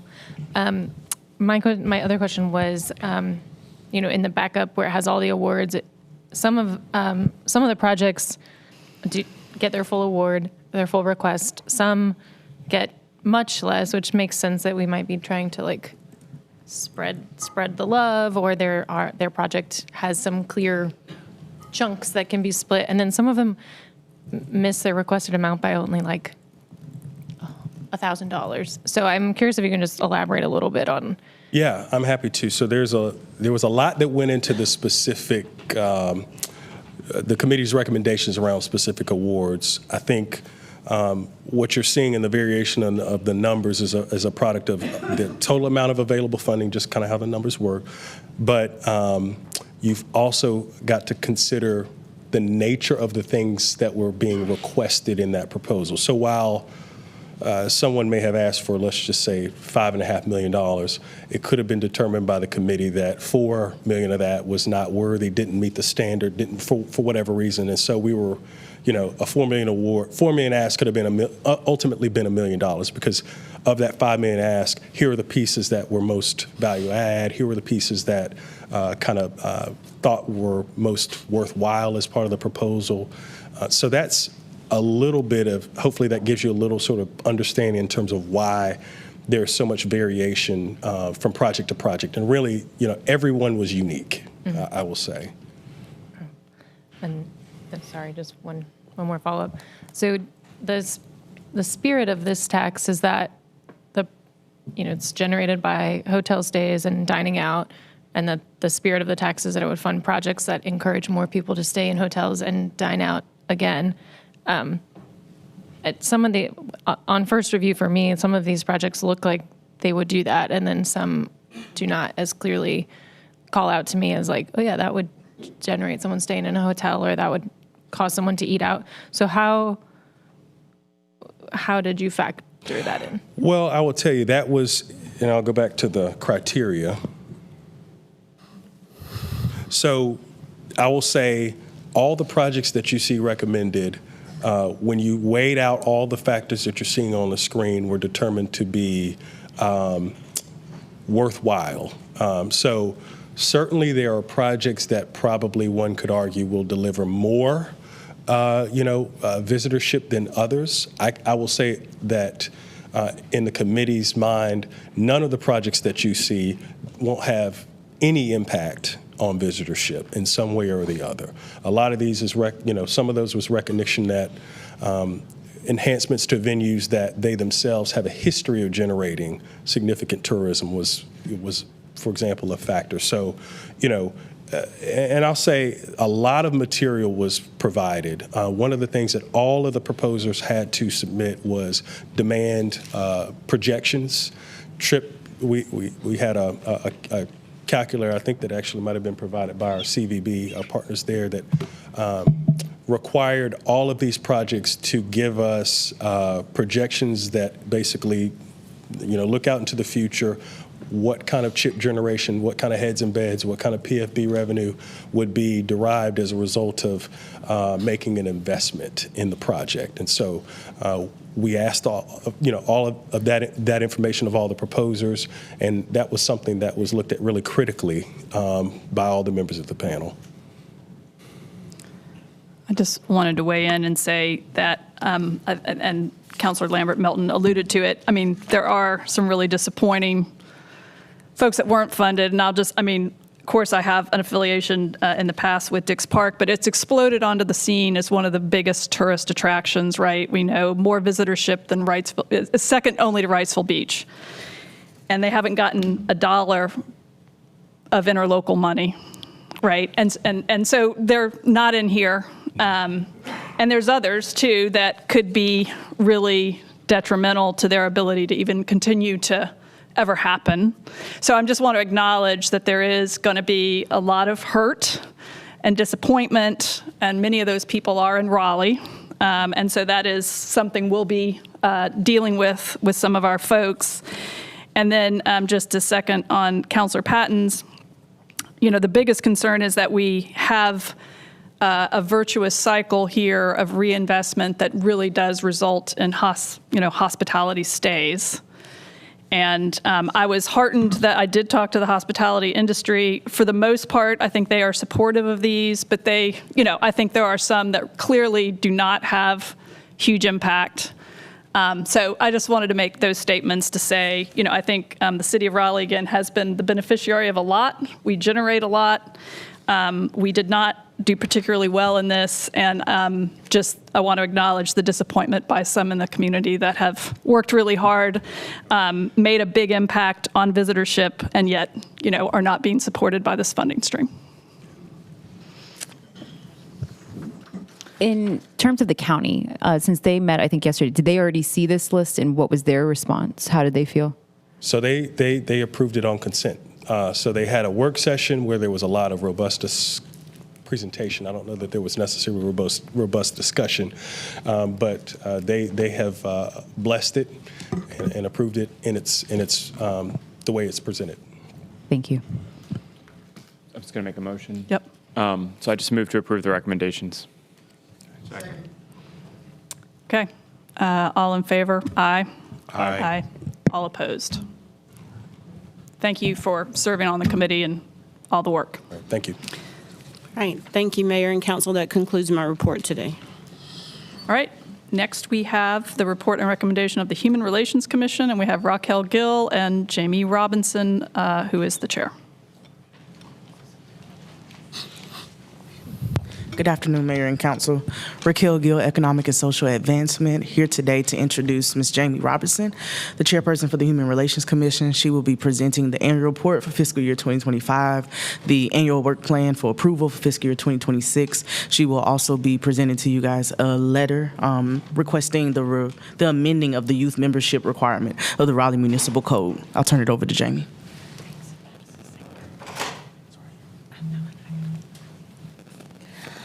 Good afternoon, Mayor and members of City Council.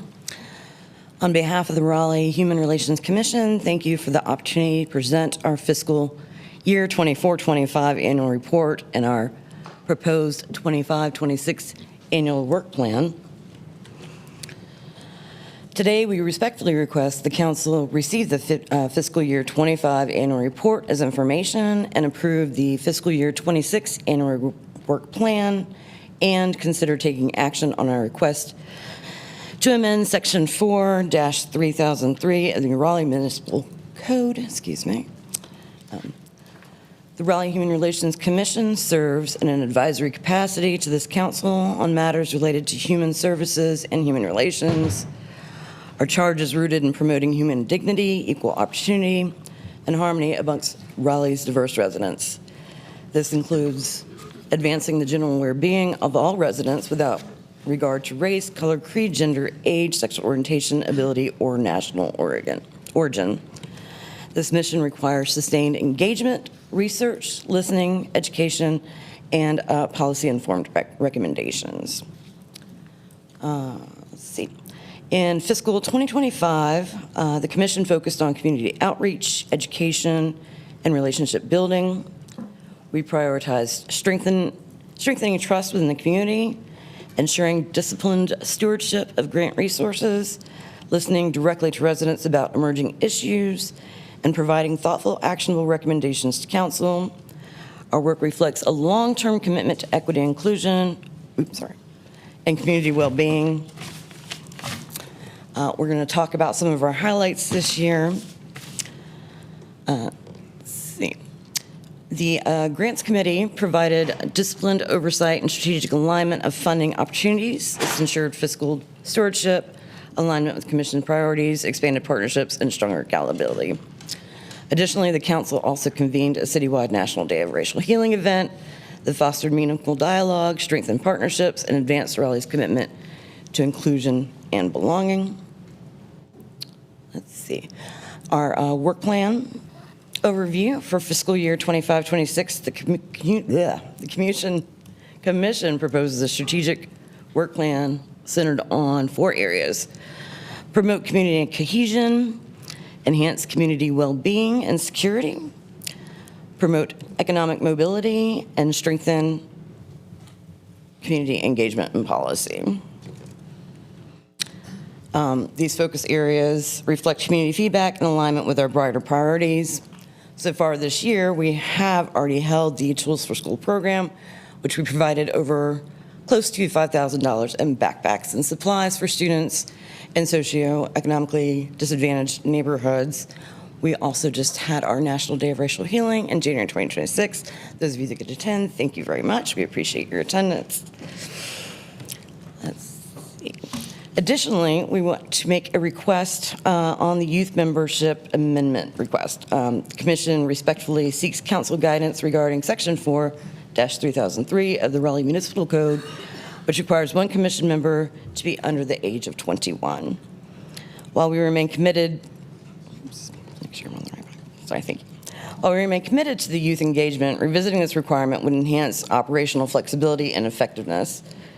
We propose maintaining strong youth voice through structured outreach initiatives, youth advisory roles, partnerships with schools, and youth-serving organizations and youth-focused programming. In closing, we respectfully request that the council receive our fiscal year 2025 annual report as information and approve the fiscal year 2026 work plan and consider an action regarding proposed amendment, Section 4-3003. The Raleigh Human Relations Commission remains committed to advancing dignity, opportunity, and harmony across our city. Thank you very much, and I'm happy to answer any questions that you may have. Thank you.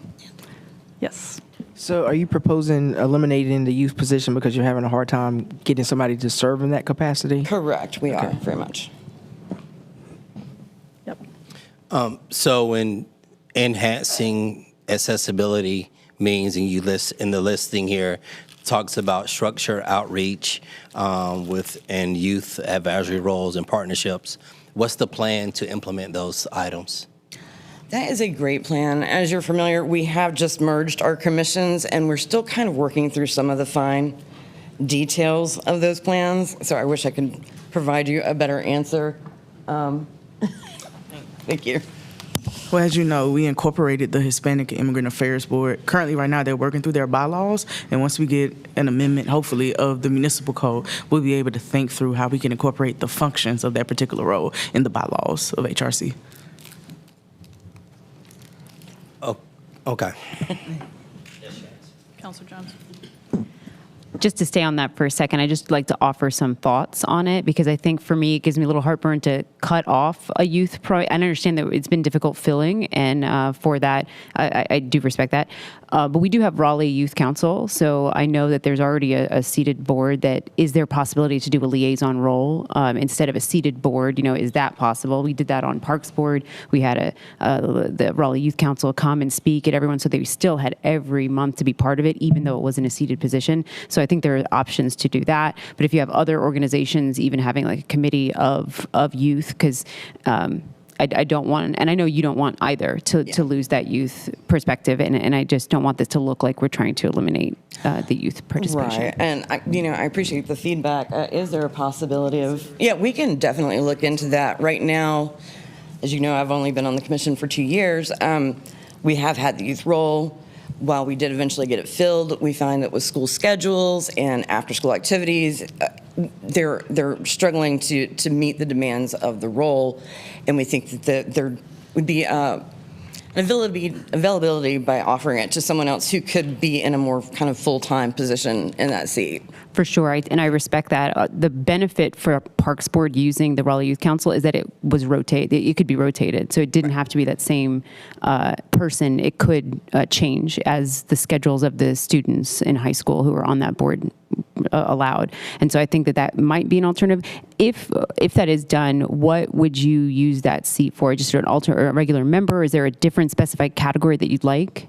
No, I don't think so. When we redid the bylaws, we made sure not to kind of right. Okay. Because we want to make sure that no one's excluded. And if we make specific categories, I feel like maybe a voice that needs to be heard at that moment could be dismissed. And so we decided not to kind of pigeonhole categories like that. Understood. Thank you. Yes. So just to be clear, this position's for youth, someone 21 and under. You're asking us to remove that position or that requirement? That requirement. Yeah, we want to keep the seat So you want to open. keep that position, you just want to remove that category for that selected position? Yeah. Yes, that would be the request, so that in the event that there is no one who is under that age of 21 to fill that role, that it can be open or whatnot, but there's still an option to have a youth slot there. Okay.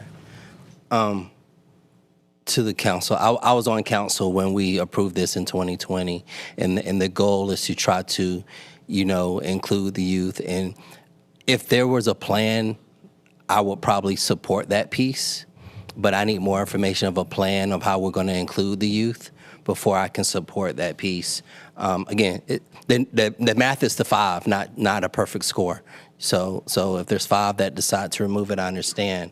But I know I can't not support that piece without a plan of how youth will be engaged. I know when we made other changes to the Human Relations Commission, there was a plan in place of how that item could still be addressed. So without a plan of seeing how this part can still be addressed, I'm not ready to support that part. Okay, Lambert, Melton, and then Patton. Yeah, I mean, I would just say I agree that it's important to have the youth voices, but it sounds like in practice it's just not happening because of what the chair is saying, that they're not able to participate in this capacity. And so I don't think removing the requirement removes a youth voice, because there's no youth voice right now, because this is not a really good fit for someone 21 and under is what I'm hearing. And so, I would like to provide more opportunities to HRC to have diversity of opinion in the room. And if there's a better way to capture youth voice, I'm fine with doing that. And maybe that's the next step we need to think about. But I don't think we need to hold up on this, because we're not really removing a youth voice because they can't keep the position filled. And when they do, the person's not actually able to participate. And so it's kind of just there in title, but not an actual impact. And so I would be fine with removing it today and then seeing what else we can be doing to bolster our youth council or find other ways to connect, particularly with this commission. Yeah, one wonder that I'm having is if you all can, maybe you all deliberated this, but if it moved from something like 21 to 26, like a 26-year-old was recently youthful, but may not be like have the same constraints, the same like school scheduling, but might still be able to like meet the spirit of the seat. Yeah, I am of the age now where I think anything under 30 is youthful, so that's where we are now. I think that's something that we could definitely maybe look into before we push the absolute removal. Maybe we could tweak the language where we could make it a certain age first, and then if not available, then we could elect some kind of language like that maybe. Yep. Well, let me just say, first off, I thank you for the work plan, and I also appreciate your leadership in this merger and all the work that has gone into that by both you and the Hispanic and Immigration Affairs. And I guess I would say just one comment. Yesterday we had a work session on budget, and the youth budget session was the most well-attended. Mm-hmm. So it is interesting to say, like, if you can kind of unlock the key, and they said they had the highest level of emoticons in their feedback. It was, anyway. So I would just say maybe just hold off on that piece sounding like to me, and then figure out, we know that there's youth voices out there that want to be heard. Maybe there's just a better way, and we can learn from what we did in the budget session, or I know Christina Jones here, like, there may be other tips before we take that step. More emoji. Yeah. And I just want to add, when you say that you're finding it hard, I just want to remember that it's actually us, because we're the ones that put them on you, right? Or do you guys nominate? Do you have a nominating committee? No, we don't. And I think by finding it hard, there was a point where we were struggling to meet quorum, finding it hard because we didn't have everybody showing. And our particular youth person right now had soccer games on Thursday, so they could never attend. And so that's what I meant by finding it hard. Right. No, and I just wanted to be clear that as people are listening, it's not something that you were responsible for finding. Correct. That is our responsibility. Right. And so I will take on that challenge. And I do think that there are alternates that in a liaison role that could give you more flexibility in that. But I just wanted to be clear that that's us. Right. Okay. So sounds like it's approving the work plan and maybe holding off on the category for a bit, and then us working with you so that it is not all on your shoulders. Right. Thank you. All right. One other thing, maybe that I'll just charge this to my head if I'm the one forgetting, but I remember that we received communication from the HRC regarding the legacy grants. Now there's a bit of confusion that they're called HRC grants, but you all actually don't opine on the legacy grant part, and a desire for clarity. Did that conversation get wrapped? Did you all get... That I am not sure of. Robert, who is the overseeing the grants right now, had to leave, unfortunately, with time constraint, and I don't have a follow-up for you at this moment. Okay. I can't get that for you. Okay. Yeah, if it sounded like you all were asking for clarity from us, which I think if you've asked, we should provide it, but perhaps we already have, and I'm just forgetting. Right. I'll coordinate and get back to you guys on that. So I'll make a motion to approve the work plan. Second. Okay, any other discussion? All in favor, aye. Aye. All opposed, nay. And again, thank you very much. Thank you. Next, we have matters scheduled for public hearing, and we have Bryce Abernathy from Housing and Community Development.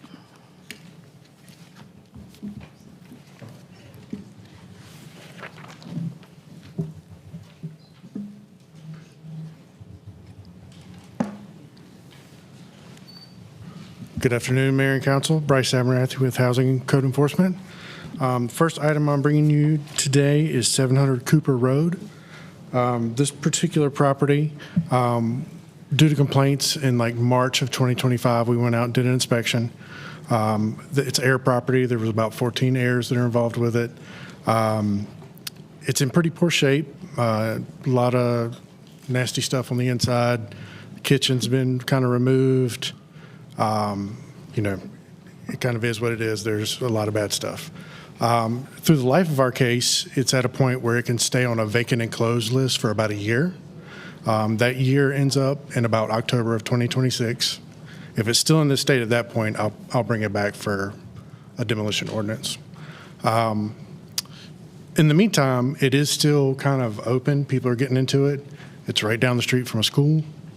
I'm asking council today to adopt an unfit for human habitation ordinance that will help us facilitate going out and to board it up. With all that being said, I don't think anybody signed up to speak today for this, but I did have a prospective buyer that called. Well, we actually have somebody with a hand up, although you're correct, we don't have anybody on the. Oh, okay. I don't know how to handle that. So I told him, I said, well, we're going to move forward with what we have to do.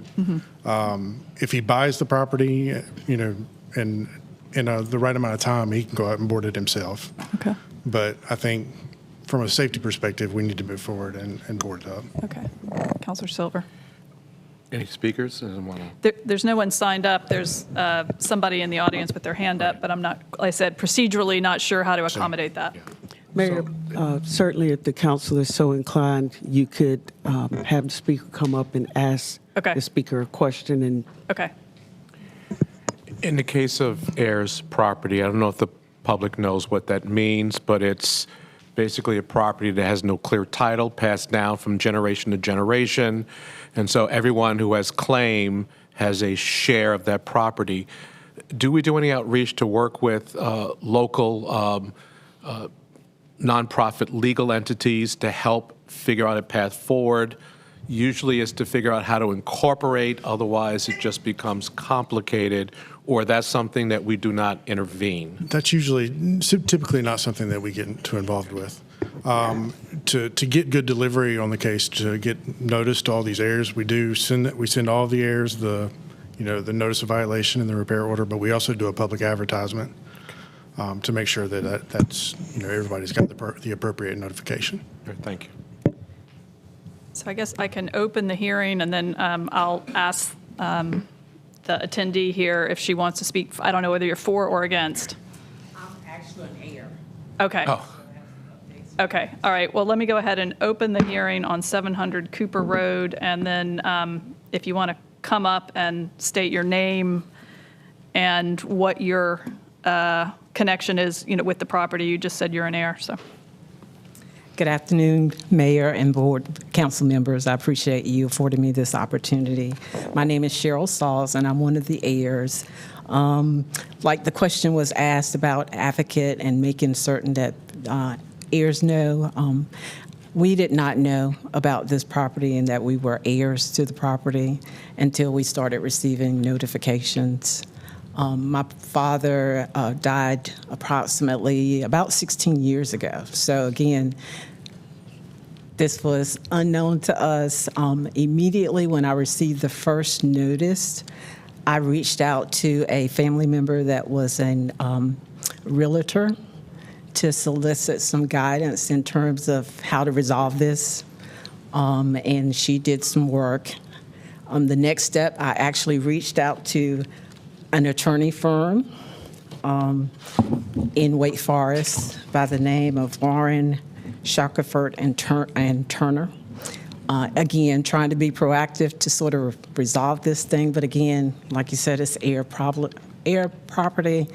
There are numerous people involved, people that I haven't spoken to, don't even know where they're located. We tried to, initially, I put an offer out. Didn't want to put a lot of money because I haven't even seen these pictures, but I had learned through the city of Raleigh and some correspondence that there was they said at first there were drug dealers, then they said it was homeless. They were going to go out to inspect the property, that they had been ran off the property. I wanted to actually go to actually see the property and was recommended strongly not to attend because they were actually going out with the police. So I, per se, because of my concern for my safety, have not gone near the property. If they're drug dealers and that I didn't want them to get my license plate or know where I live or reside. So I've just sort of stayed away and just tried to work through the system. And so my last conversation with my attorney was in December, where I said, what can we do? My heirs, we were of the position that if we couldn't resolve it with the other heirs, that we just wanted to donate the property to the city or to the state and just be done with it. We've recently received an offer, and apparently the agent has made contact with the heirs. We just recently, my heirs, have signed off on the document. There were some typos and some issues because I wanted to be compensated for my attorney fees in regards to this property. And the document has been signed. We're in the process of getting that to the realtor. So I understand that it's close to a school. My request is just to give us some time because we are working to resolve it. I do have in my possession, and so I was very excited to hear about the enhancements to the city's website, where I actually sent a correspondent to the City of Raleigh, the inspection area, on June the 8th, introducing myself, saying I had an attorney, I had spoken with the realtor, and as of this day, I've never received a response to the correspondent. So again, I feel like we've acted in good faith. I just need some additional time so that we can get this resolved. Thank you. Thank you. Councilor Fort. Before you step away, ma'am, how much time do you think you need? As whatever, I think they said that the interested buyer is here. So whatever time he needs to bring this to a closure is all that I'm asking. I mean, like I said, I have the signed document for my heirs that we have signed it, have the contract for purchase, and ready to move forward with it. For clarification, you said all the heirs, known heirs, signed that document? My heirs, which are the heirs of Marcellus Perry, my heirs, or my father's heirs. Probably complicated. Yeah, But it did you is. wanna- Well, but my other question was, would y'all be able to board it up in the interim until you can resolve the legalities of transfer and title? Definitely. If we can get some time, I will definitely make certain. I thought that it had already been boarded. So if I may, because this is in my district and it's up the street from my daughter's school, so I pass this every single day. It's not boarded up. It's not secure. So my thing that I would love to see is, and this has nothing to, with my daughter because I pick her up and drive her, so she's not up and down. It's not a safety issue for me directly, so there's no conflict for me there directly. But for the other kids and for other people in the community, because it is so open and everything of that nature, before us, and correct me if I'm wrong, is a request to condemn, to make it as unfit, and that just means we can then go in and the city can board it up and get it secure, and then you all still have time to work through everything that you need to work through, because we can say, hey, we give you more time, you come back in 30 days, it's still not boarded up, and we have to go through that cycle all over again. Yes, as long as I fully support securing the property so that no one's injured. If there are recommendations of who we can get to do that, I have no objections to that. That would be an expense that would come off the top of the selling price.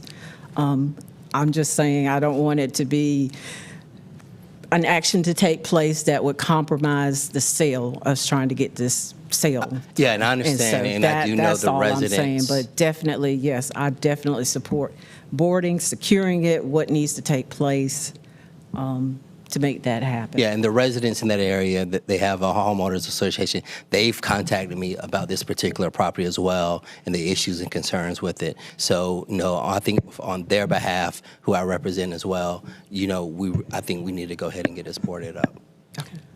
Fine. City Manager, do you want to say Yes, anything? I think just as a point of clarification, you're talking about your heirs, but Bryce, maybe you can elaborate. Is that the total number of heirs to the property? Because from a legal perspective, I don't know that one set of heirs can manage the sale of a property if there's several known heirs. I just want to clarify that. I think that the individual that's interested in purchasing the property, Mr. Drewberry, I think from my understanding, he has secured all of the heirs with the exception to us. It's my understanding, but I don't know that that's the case. But again, I know that it's one of those situations where we're trying to get it resolved. And if he's here, or if you know Well, I the think- representative or someone.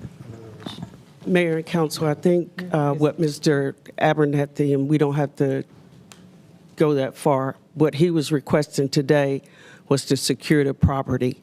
And then what he said was in October, if it's still in the same shape, then he would be back. So the action for today, I believe, would be to give them 30 days to secure the property. If they do not, then authorize us to move forward with securing the property while they continue to work to try to resolve the sale transaction. Yeah, because if you can secure it before we get there, that's great. Okay. Thank you. Yes. So we can have a team out this week to secure that. Also, with the adoption of this of the unfit for human habitation ordinance, if it becomes open at some point between now and October, we would be able to go back out there and resecure it. Without the ordinance, I'm not sure we'd be reaching out to heirs and who can board this, when can you board it, Okay. that kind of thing. All right. So let me close the hearing, and then, do you want to make the motion? Yes, move for approval of staff recommendation. Right. All in favor, aye. Aye. All opposed, nay. All right.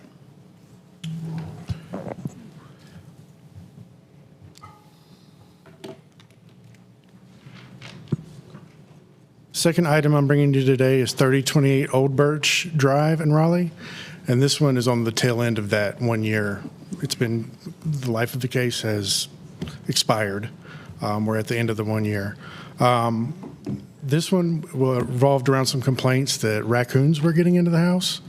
And there is some pretty significant exterior damage that was going on, enough for us to try to reach out to the ownership and ask for access to the inside of the house. Because with this kind of damage, there's going to be some water damage on the inside. Didn't get a response from the ownership. We did an administrative warrant and went in and did an inspection. We've sent our hearing letters, certified to mail, signed, posted the house, repair orders. All the correspondence have been gone through legally. Everybody's been notified. Friday, I heard from the owner. She called. I asked her about, what was her intent with repairs or a deadline, and she didn't really give me an answer to that. So I'm asking council to go ahead and adopt the 90-day repair or demolish ordinance. This will be kind of the last-ditch effort to get them to do something to this house. These exterior pictures were taken in mid-2024, so it's worse now. Ductwork is open underneath the house. Is kind of a tunnel for whatever you find under there is going to crawl up into the house. At this time, when we did the inspection, there were already some signs of some water damage on the ceiling. In the bathroom, I don't really see the picture of that in here, but so there were already some signs that there were some water getting in there. So any questions? Should I go ahead? Go ahead. Sorry if you said this. Is it occupied? No, vacant. Okay. Been vacant the entire time. Okay. Okay. I'm going to go ahead and open the public hearing and close the public hearing. Do you have a motion? Move for approval. Second.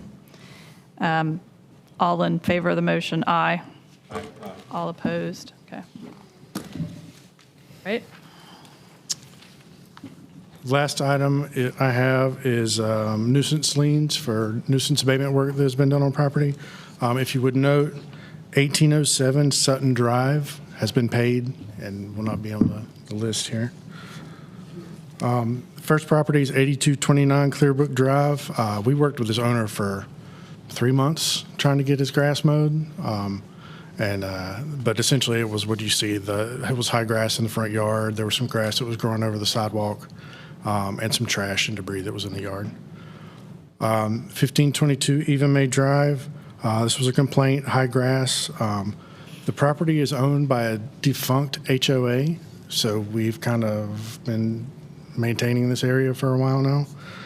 This is the 18th abatement over the past several years, and it comes out to almost $7,000. 1227 Falls Church Road was just some really large piles of limbs kind of all over the yard. I believe the property owner lives out of the country, and we have been in contact with us, and we talked to him about it, and he said just go ahead and take care of it. So, 5149 Jeffries was another complaint, high grass and just trash and debris in the yard. And 3216 Julian Drive, which is a pretty rough one. We had RPD and Acorns on site during that abatement. Took two different trips, 2 trips to clean up what we could. A lot of this stuff on this property is riddled with things that can be outside, so we kind of had to sift and choose and pull things out that we needed to remove.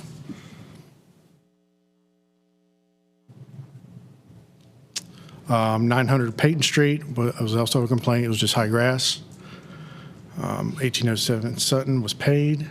And 2132 Watkins was high grass and just some trash around the yard. And 2915 Woods Place was high grass. Any questions?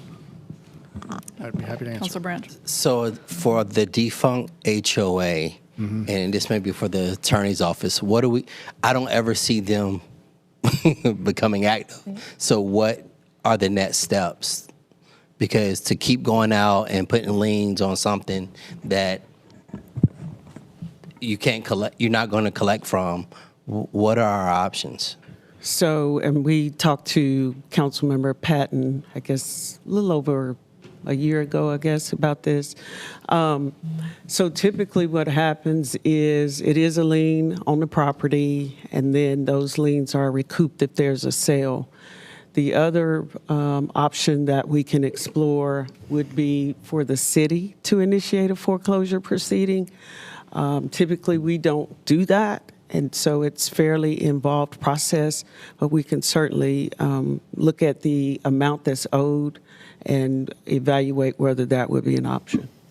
Okay, because my concern is we're going to be out there every 3 months. Absolutely. Cutting the grass and putting liens on it and taking care of it, and it's a HOA, like there's no one to hold accountable. That's right. Go ahead. Follow-up question to that. I mean, if we foreclosed it, if we were the only priority lien, we would own it, and then we're going to have to maintain it. Yes. So, I mean, it doesn't even look like it's a marketable piece of property. So, like, we're going to have to figure out some solution to this, right? Can you put the picture back up on that one? I think it's a Duke easement. Yeah, it looks like it's an Oh. easement. That's what I was gonna say. I thought I might remember power lines and stuff, so maybe we could get Duke Energy or whoever to Yeah. pick it up. Yeah, maybe we can move this forward, but maybe, Madam City Attorney, maybe if your office could try to figure out what Absolutely. we should do with this, because it's not like we could foreclose and then sell it. It's yeah. Yeah, and one thing that we discussed is that often when there's unpaid liens, there's other unpaid fees owed, like taxes, and so sometimes we can give the county a nudge. So Yes, and that's perhaps an avenue you can explore. All right. We have the public hearing open for all these various public nuisance abatements minus 1807 Sutton, and then I am closing the public hearing as no one has signed up in for or against. And is there a motion? Move to adopt the liens. Second. All right. All in favor of the motion, aye. Aye. All opposed? And then is there any specific recommendation or direction on the defunct HOA that we need to do? I move to authorize our city attorney's office to pursue additional measures. Okay. All in favor of that motion, aye. Aye. All opposed, nay. All right. Thank you. Thank you so much. All right, now we have petition annexations, Christopher Golden. Thank you. Good afternoon. I am Christopher Golden with Planning and Development, and this is the first of 5 annexations that you have before you today. So this is AX 3325, 4500 block of Lewisburg Road and 4428 James Road. So this is neighborhood mixed use, 3 stories. It's just a little under an acre. It's zoned neighborhood mixed use, 3 stories conditional use. It was last rezoned in February of 2018. It's an unincorporated county pocket.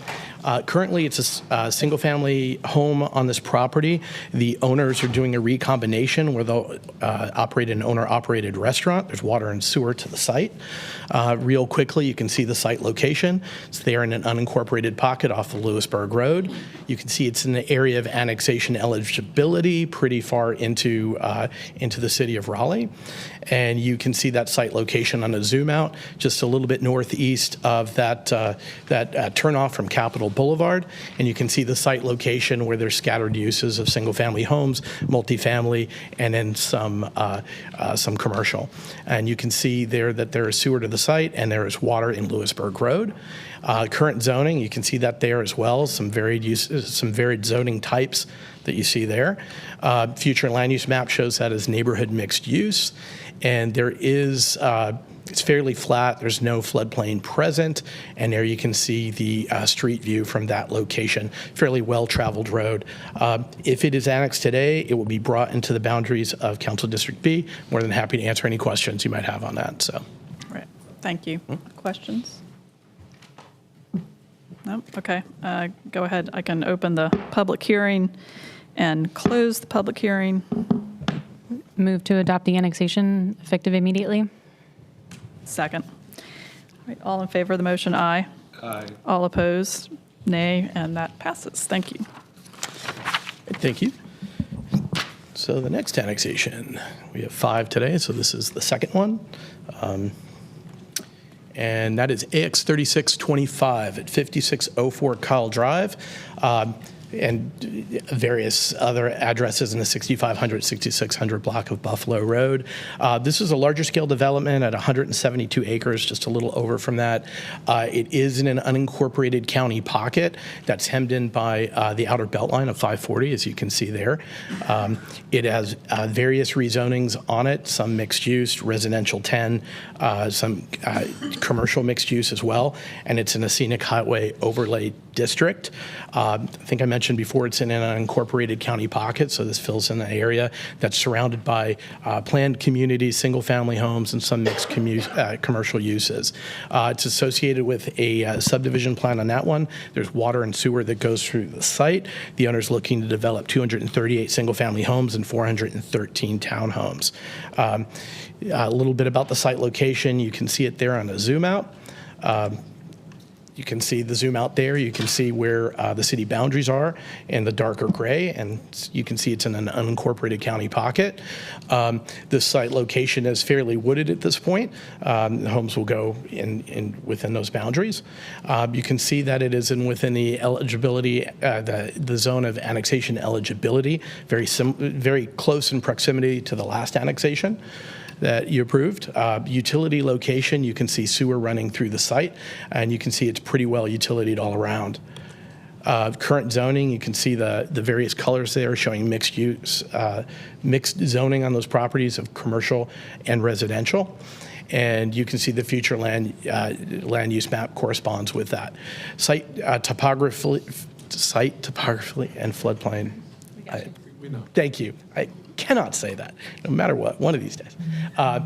Or maybe not. So you can see there's no real floodplain on the site, and you can see that site location there. It kind of looks familiar. And you can see that subdivision and site plan in review. And you can see the street view currently along Buffalo Road, I-540. So it's fairly well connected to transit. If it's annexed today, it will also be brought into the boundaries of annexation or of the Council District B. And if you have any questions, I'm here to answer them for you. Okay. We do have someone signed up on this one. Any questions for Mr. Golden?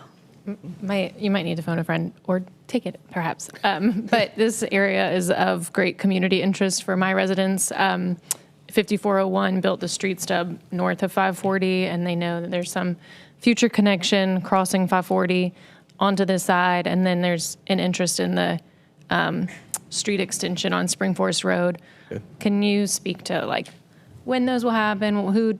Who bears the cost? Who's responsible? Yada yada. I cannot. Hopefully, one of my friends here in transportation might be able to answer. I wasn't aware of that question, so I don't have the information for you. But hopefully, some folks here might be able to fill in some details. Great. Thank you.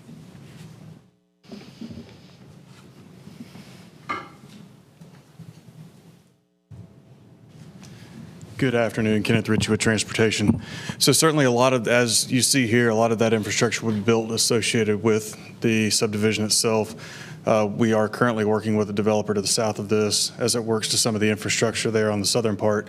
As it relates to actually bridging over the Beltline, that will be a coordinated effort between us and the Department of Transportation to kind of look at that. Certainly will not be a small effort to get that bridge over, but certainly with this infrastructure there starts to bring that into some more realization. Okay. And that partnership with NCDOT, do you think that's in a 2-year time horizon or a 10-year or unknown? I think it's unknown at this point. We can have those conversations with them and the regional MPO as it relates to programming as we look at future steps. Okay. Mostly my residents are like, is this going to connect right away? And it sounds like the answer is no. No, especially given the fact that we're going to be building a bridge over an interstate. Okay, cool. Thank you. Councilor Jones. As I think about yesterday's conversation and previous conversations about these giant, these large annexations, what, in terms of staffing, and maybe this is a better question, especially for planning because of the permitting purposes, are there concerns in these big annexations that we don't have the staff to be able to do it in a timely, effective way? Like, is that what we were talking about yesterday when we said we're 30 planning or permitting staff short? Would that affect a project like this? Sure, it would be part of a consideration as to how do we get to the right amount of number to meet the demand, but until it's actually built out to see what the service demands look like, we would not know exactly what that staffing model would look like. Right, and I'm not asking for you to know the exact things, but when we bring up the concerns and we say because of all the annexations that we have, how do I connect that to these conversations as they're happening now? Because I don't want to put a strain on staff in the future that could have been discussed, but I just want to make sure I'm uplifting that concern as we're talking about a very large annexation. Sure. Continued growth will obviously require continued increase in staffing numbers to be able to meet the service delivery models and the standard of customer service that we permit here and that our citizens not only demand but expect, and we kind of deliver it most of the time. So sure, as we continue to grow, the city's staffing model is going to have to continue to grow with it. And the positive thing is it has a very nice and healthy positive fiscal outlook over the next 10 years. So it doesn't look bad. Yeah, it's like $2 million. Okay. So it's good, but I just want to make sure that that's at least beginning to help that conversation, helping to cover that cost rather than being a hindrance, so. Yes. Okay, thank you. Great question. All right, I'm going to go ahead and open the hearing, and it's Marie Farmer. Yeah. Mayor Cowell, members of council, Marie Farmer with Parker Poe. I'm here on behalf of the applicant, Meritage Homes, and just available to answer any questions you may have. Okay. Anybody have questions for Ms. Farmer or the applicant? Yeah, I will. I have questions. Okay. Come on back, Marie. As I mentioned, this is a neighborhood of great community interest for my residents who live all around it. We've kind of addressed that the bridge over you all will build up to 540. The bridge will come later and be provided by government. One thing my residents also wonder is about the tenure of the homes. Obviously, we can't regulate it, but they are always curious if they'll be rental or for sale units. Can you speak to that? Yes, so these will be all for sale, the single family and the townhouses. Perfect. Awesome. And then can you speak to your expected timeline for when you'll have new residents moving in? Yes, absolutely. So the project will be developed over 5 phases. It will take around 6 to 7 years for full build out. And as soon as all of the necessary approvals are secured, Meritage is looking to start construction as soon as possible and looking at move-ins, first closings, I should say, taking place towards the end of the summer. Thank you. Yeah. All right. We have no one in opposition, so I will close the hearing. Is there a motion? Move to adopt the annexation effective immediately. Okay, all in favor of the motion, aye. Aye. All opposed, nay. Right, thank you. Thank you.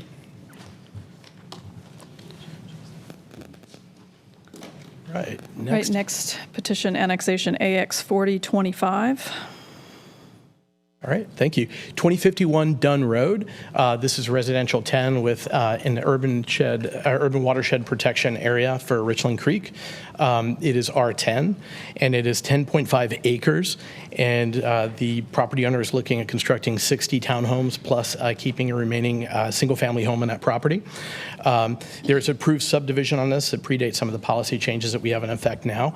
The surrounding uses are residential, some agricultural, and there is water and sewer to the site. I'll go over that in just a moment.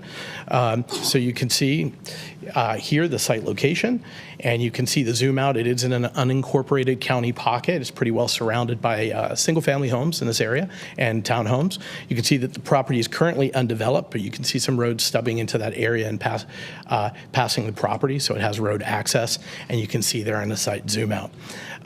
You can see that in the area of annexation eligibility, it's firmly in the center of what we in the planning department call the thumb of Raleigh. So it is eligible for annexation. And you can see the utility location there as well. There is water in Dunn Road, and there's a sizable amount of utilities in the subdivision just to the east. You can see that it is there in the watershed area for watershed protection district for Richmond Creek. And you can see that the future land use map on this is moderate scale residential. Site plan and topography, pretty flat, no floodplain present, and you can see the site is generally wooded. If it is annexed today, it'll come into the boundaries also of Council District B, and if you have any questions, I am here to answer them for you. All right, questions for Mr. Golden? Okay, let me open the public hearing and close the public hearing. Yeah, for anyone keeping score, we're doing great on the tax revenue moderation on today's annexations. The other one was 2.8. This one also has a couple $100,000 it's adding to the tax base. So with all that said, I'll move to adopt the annexation immediately, effective immediately. Second. All right, all in favor of the motion, aye. Aye. All opposed, nay. Okay, thank you. Unanimous. Okay, then next we have petition annexation AX 4325. The last two. A lot of annexations today. So, AX 4325, 8013 Leesville Road. This is pretty straightforward. Zoned residential R4. It has been zoned residential since it came into the city in the 1980s. It's one pre-existing single-family home. Currently is on served by water. They're wanting to connect to sewer, which means they have to come into the city to do that. They have to, or at least petition for annexation. It's located in an unincorporated county pocket, a single pocket. You can see the site here, generally surrounded by single-family homes, some parkland, and a school. You can see the zoom out. It's pretty much in the middle of single-family neighborhoods throughout, and some townhomes. It's firmly in that area of annexation eligibility in the northwest quadrant of the city. And you can see the utility location. You've got some water in Leesville Road, and you've got some sewer right behind it, and also in Worley, just to the northeast. Current zoning is R4 with R10 present just to the north, and you can see that zone or future land use shows as moderate scale residential. No floodplain present, and you can see the view from above. There's structures on the property, single family home, and there you can see that from the street. Also, obviously, a single-family home. If it is annexed today, it will be brought into the boundaries of Council District E, the one that differs. So if you have any questions, here to answer. Okay, questions for Mr. Golden. I will open the hearing and close the hearing. I move to approve petition annexation AX 4325. Second. All right. Effective now. Okay. Now, right today. Thank you. All right. Okay, all in favor of the motion, aye. Aye. All opposed, nay, and that passes. Okay, next we've got petition annexation AX 4525.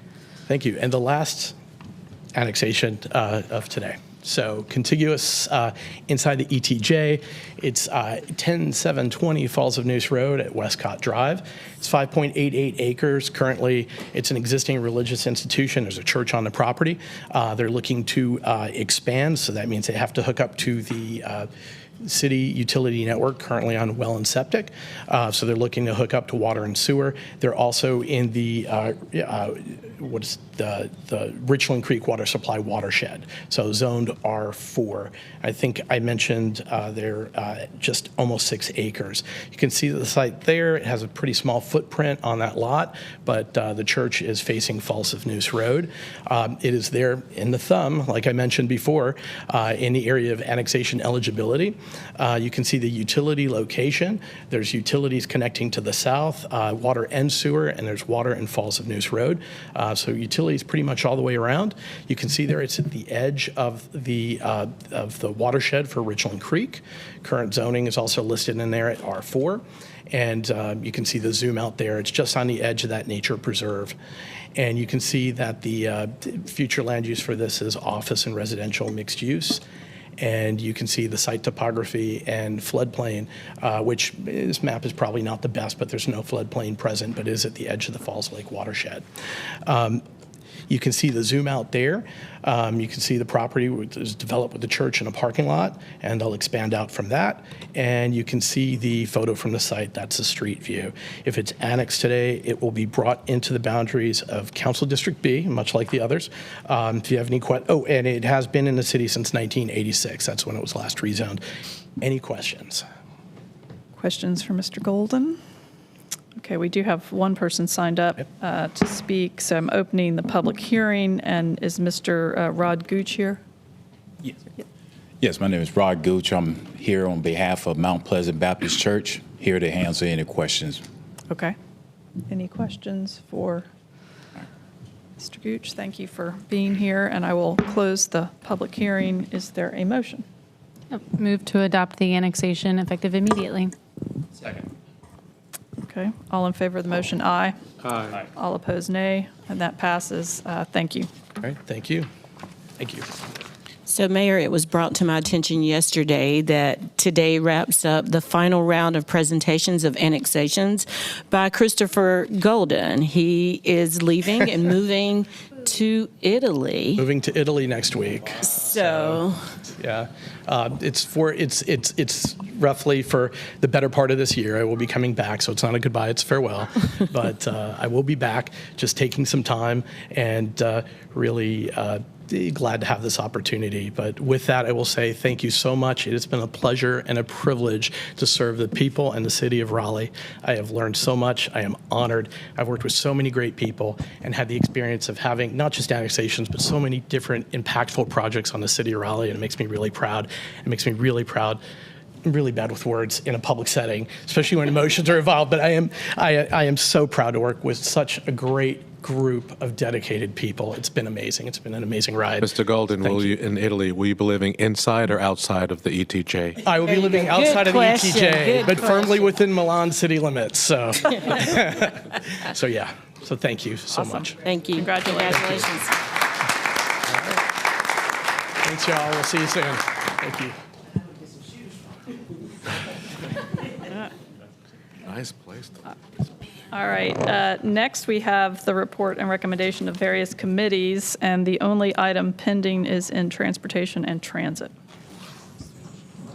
That's right. The Transportation and Transit Committee will meet on Thursday, the 26th, from 3 to 5 in council chambers, and our topic will be Six Forks Road, revisiting the old bond project, and then we will get some updates around transit to the area, to the North Hills area.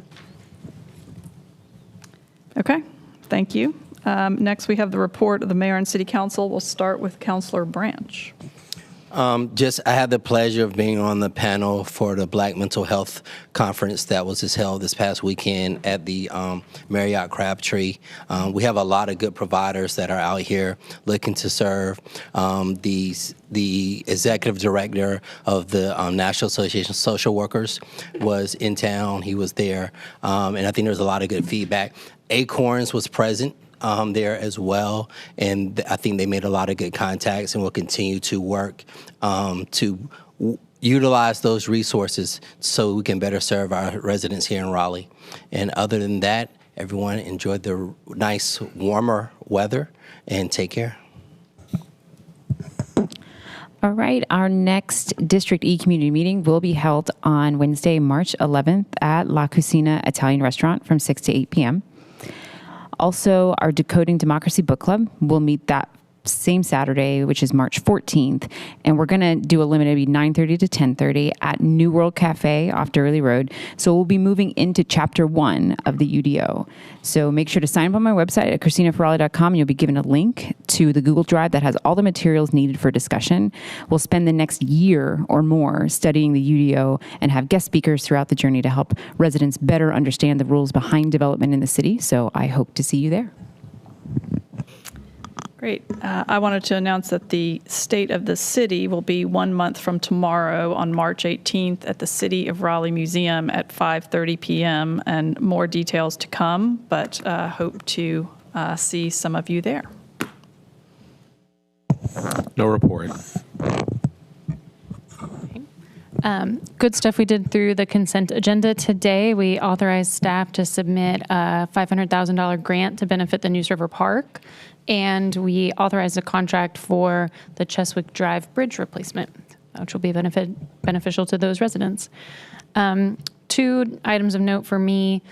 One is that the discussion of the R line, the purpose and functionality of it, the success and health of it, I think has been a conversation that's like flipped up and hasn't quite resolved.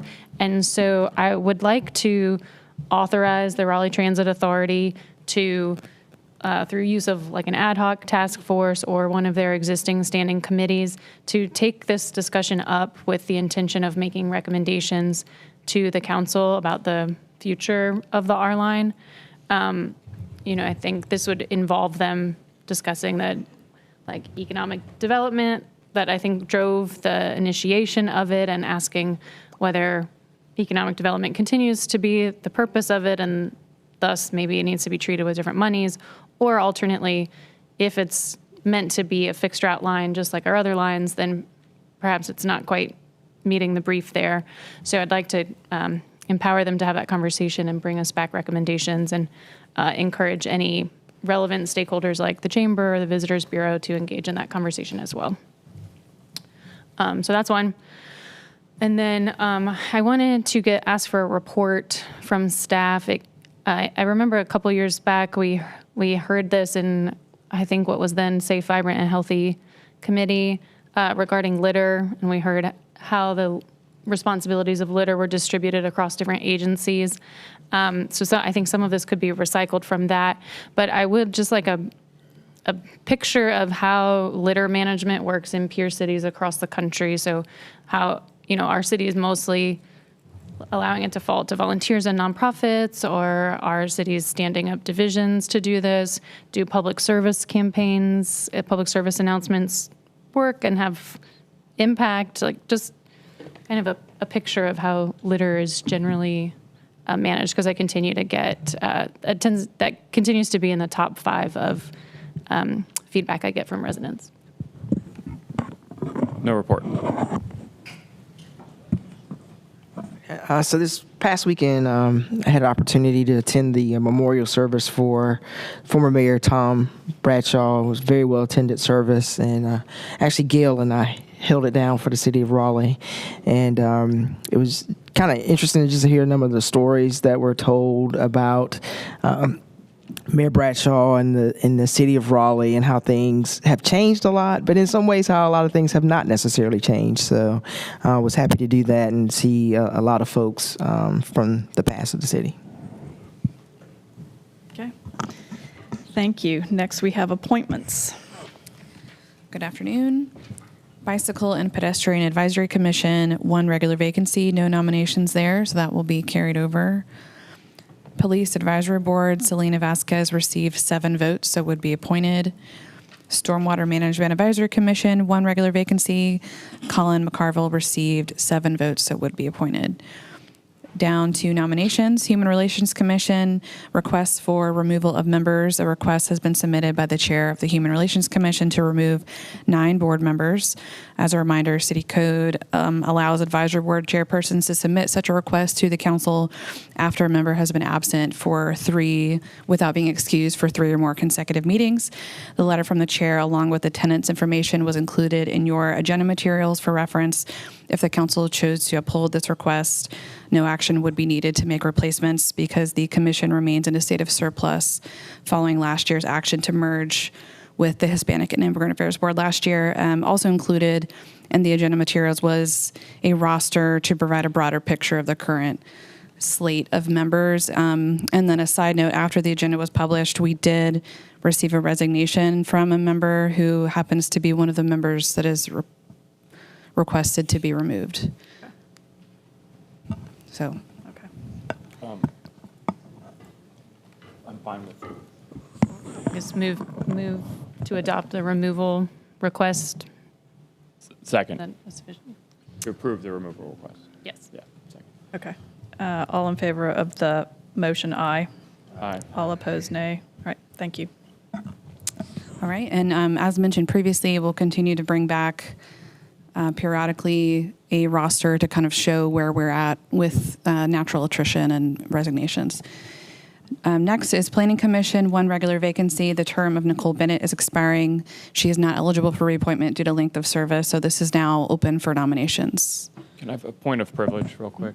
I just want to thank Ms. Bennett for her service to the Planning Commission. She was appointed by Councilmember Stewart during my first term. I think she's done an exceptional job, including her role as chair, her prior role as chair. I think it's going to be a huge void for us on that Planning Commission, and I just want to thank her for her service, and hopefully we can find someone as exceptionally qualified. I got somebody already. Here we go, and the assist.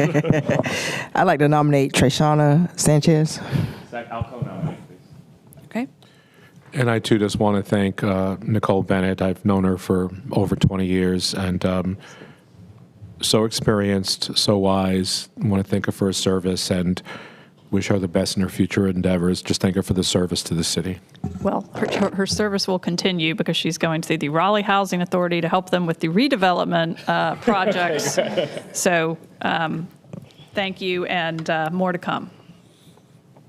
All right, so that will be coming back on your next ballot. Next is Raleigh Convention and Performing Arts Centers Authority, 1 regular vacancy. Term of Chris Mutos is expiring, and he would like to be considered for reappointment. Move for the reappointment of Mr. Montos. Second. All in favor of that motion, aye.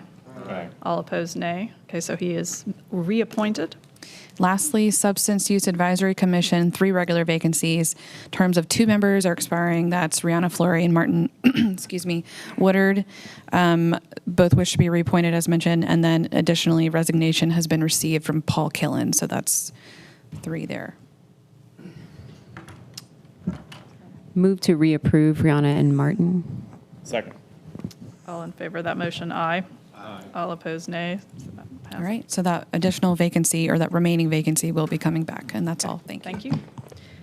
Report and recommendation of the city attorney. No report today. Okay. Report and recommendation of the city clerk. Good afternoon, Mayor and Council. In your agenda materials, you received draft minutes from the February 3rd regular session and the February 10th work sessions and public comment sessions. Move for approval of the minutes. Second. All in favor of the motion, aye. Aye. All opposed, nay. So that's passed. Thank you. Thank you.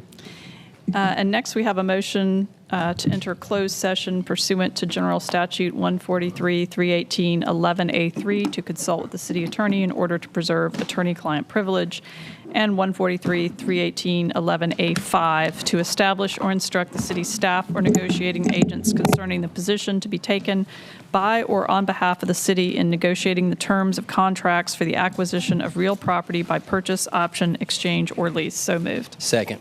All in favor of the motion, aye. Aye. All opposed, nay. We are going into closed session.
have nothing to report out, and the meeting is adjourned, and we will reconvene with Wake County Commission at 6 p.m. tonight at the Wake County Justice Center.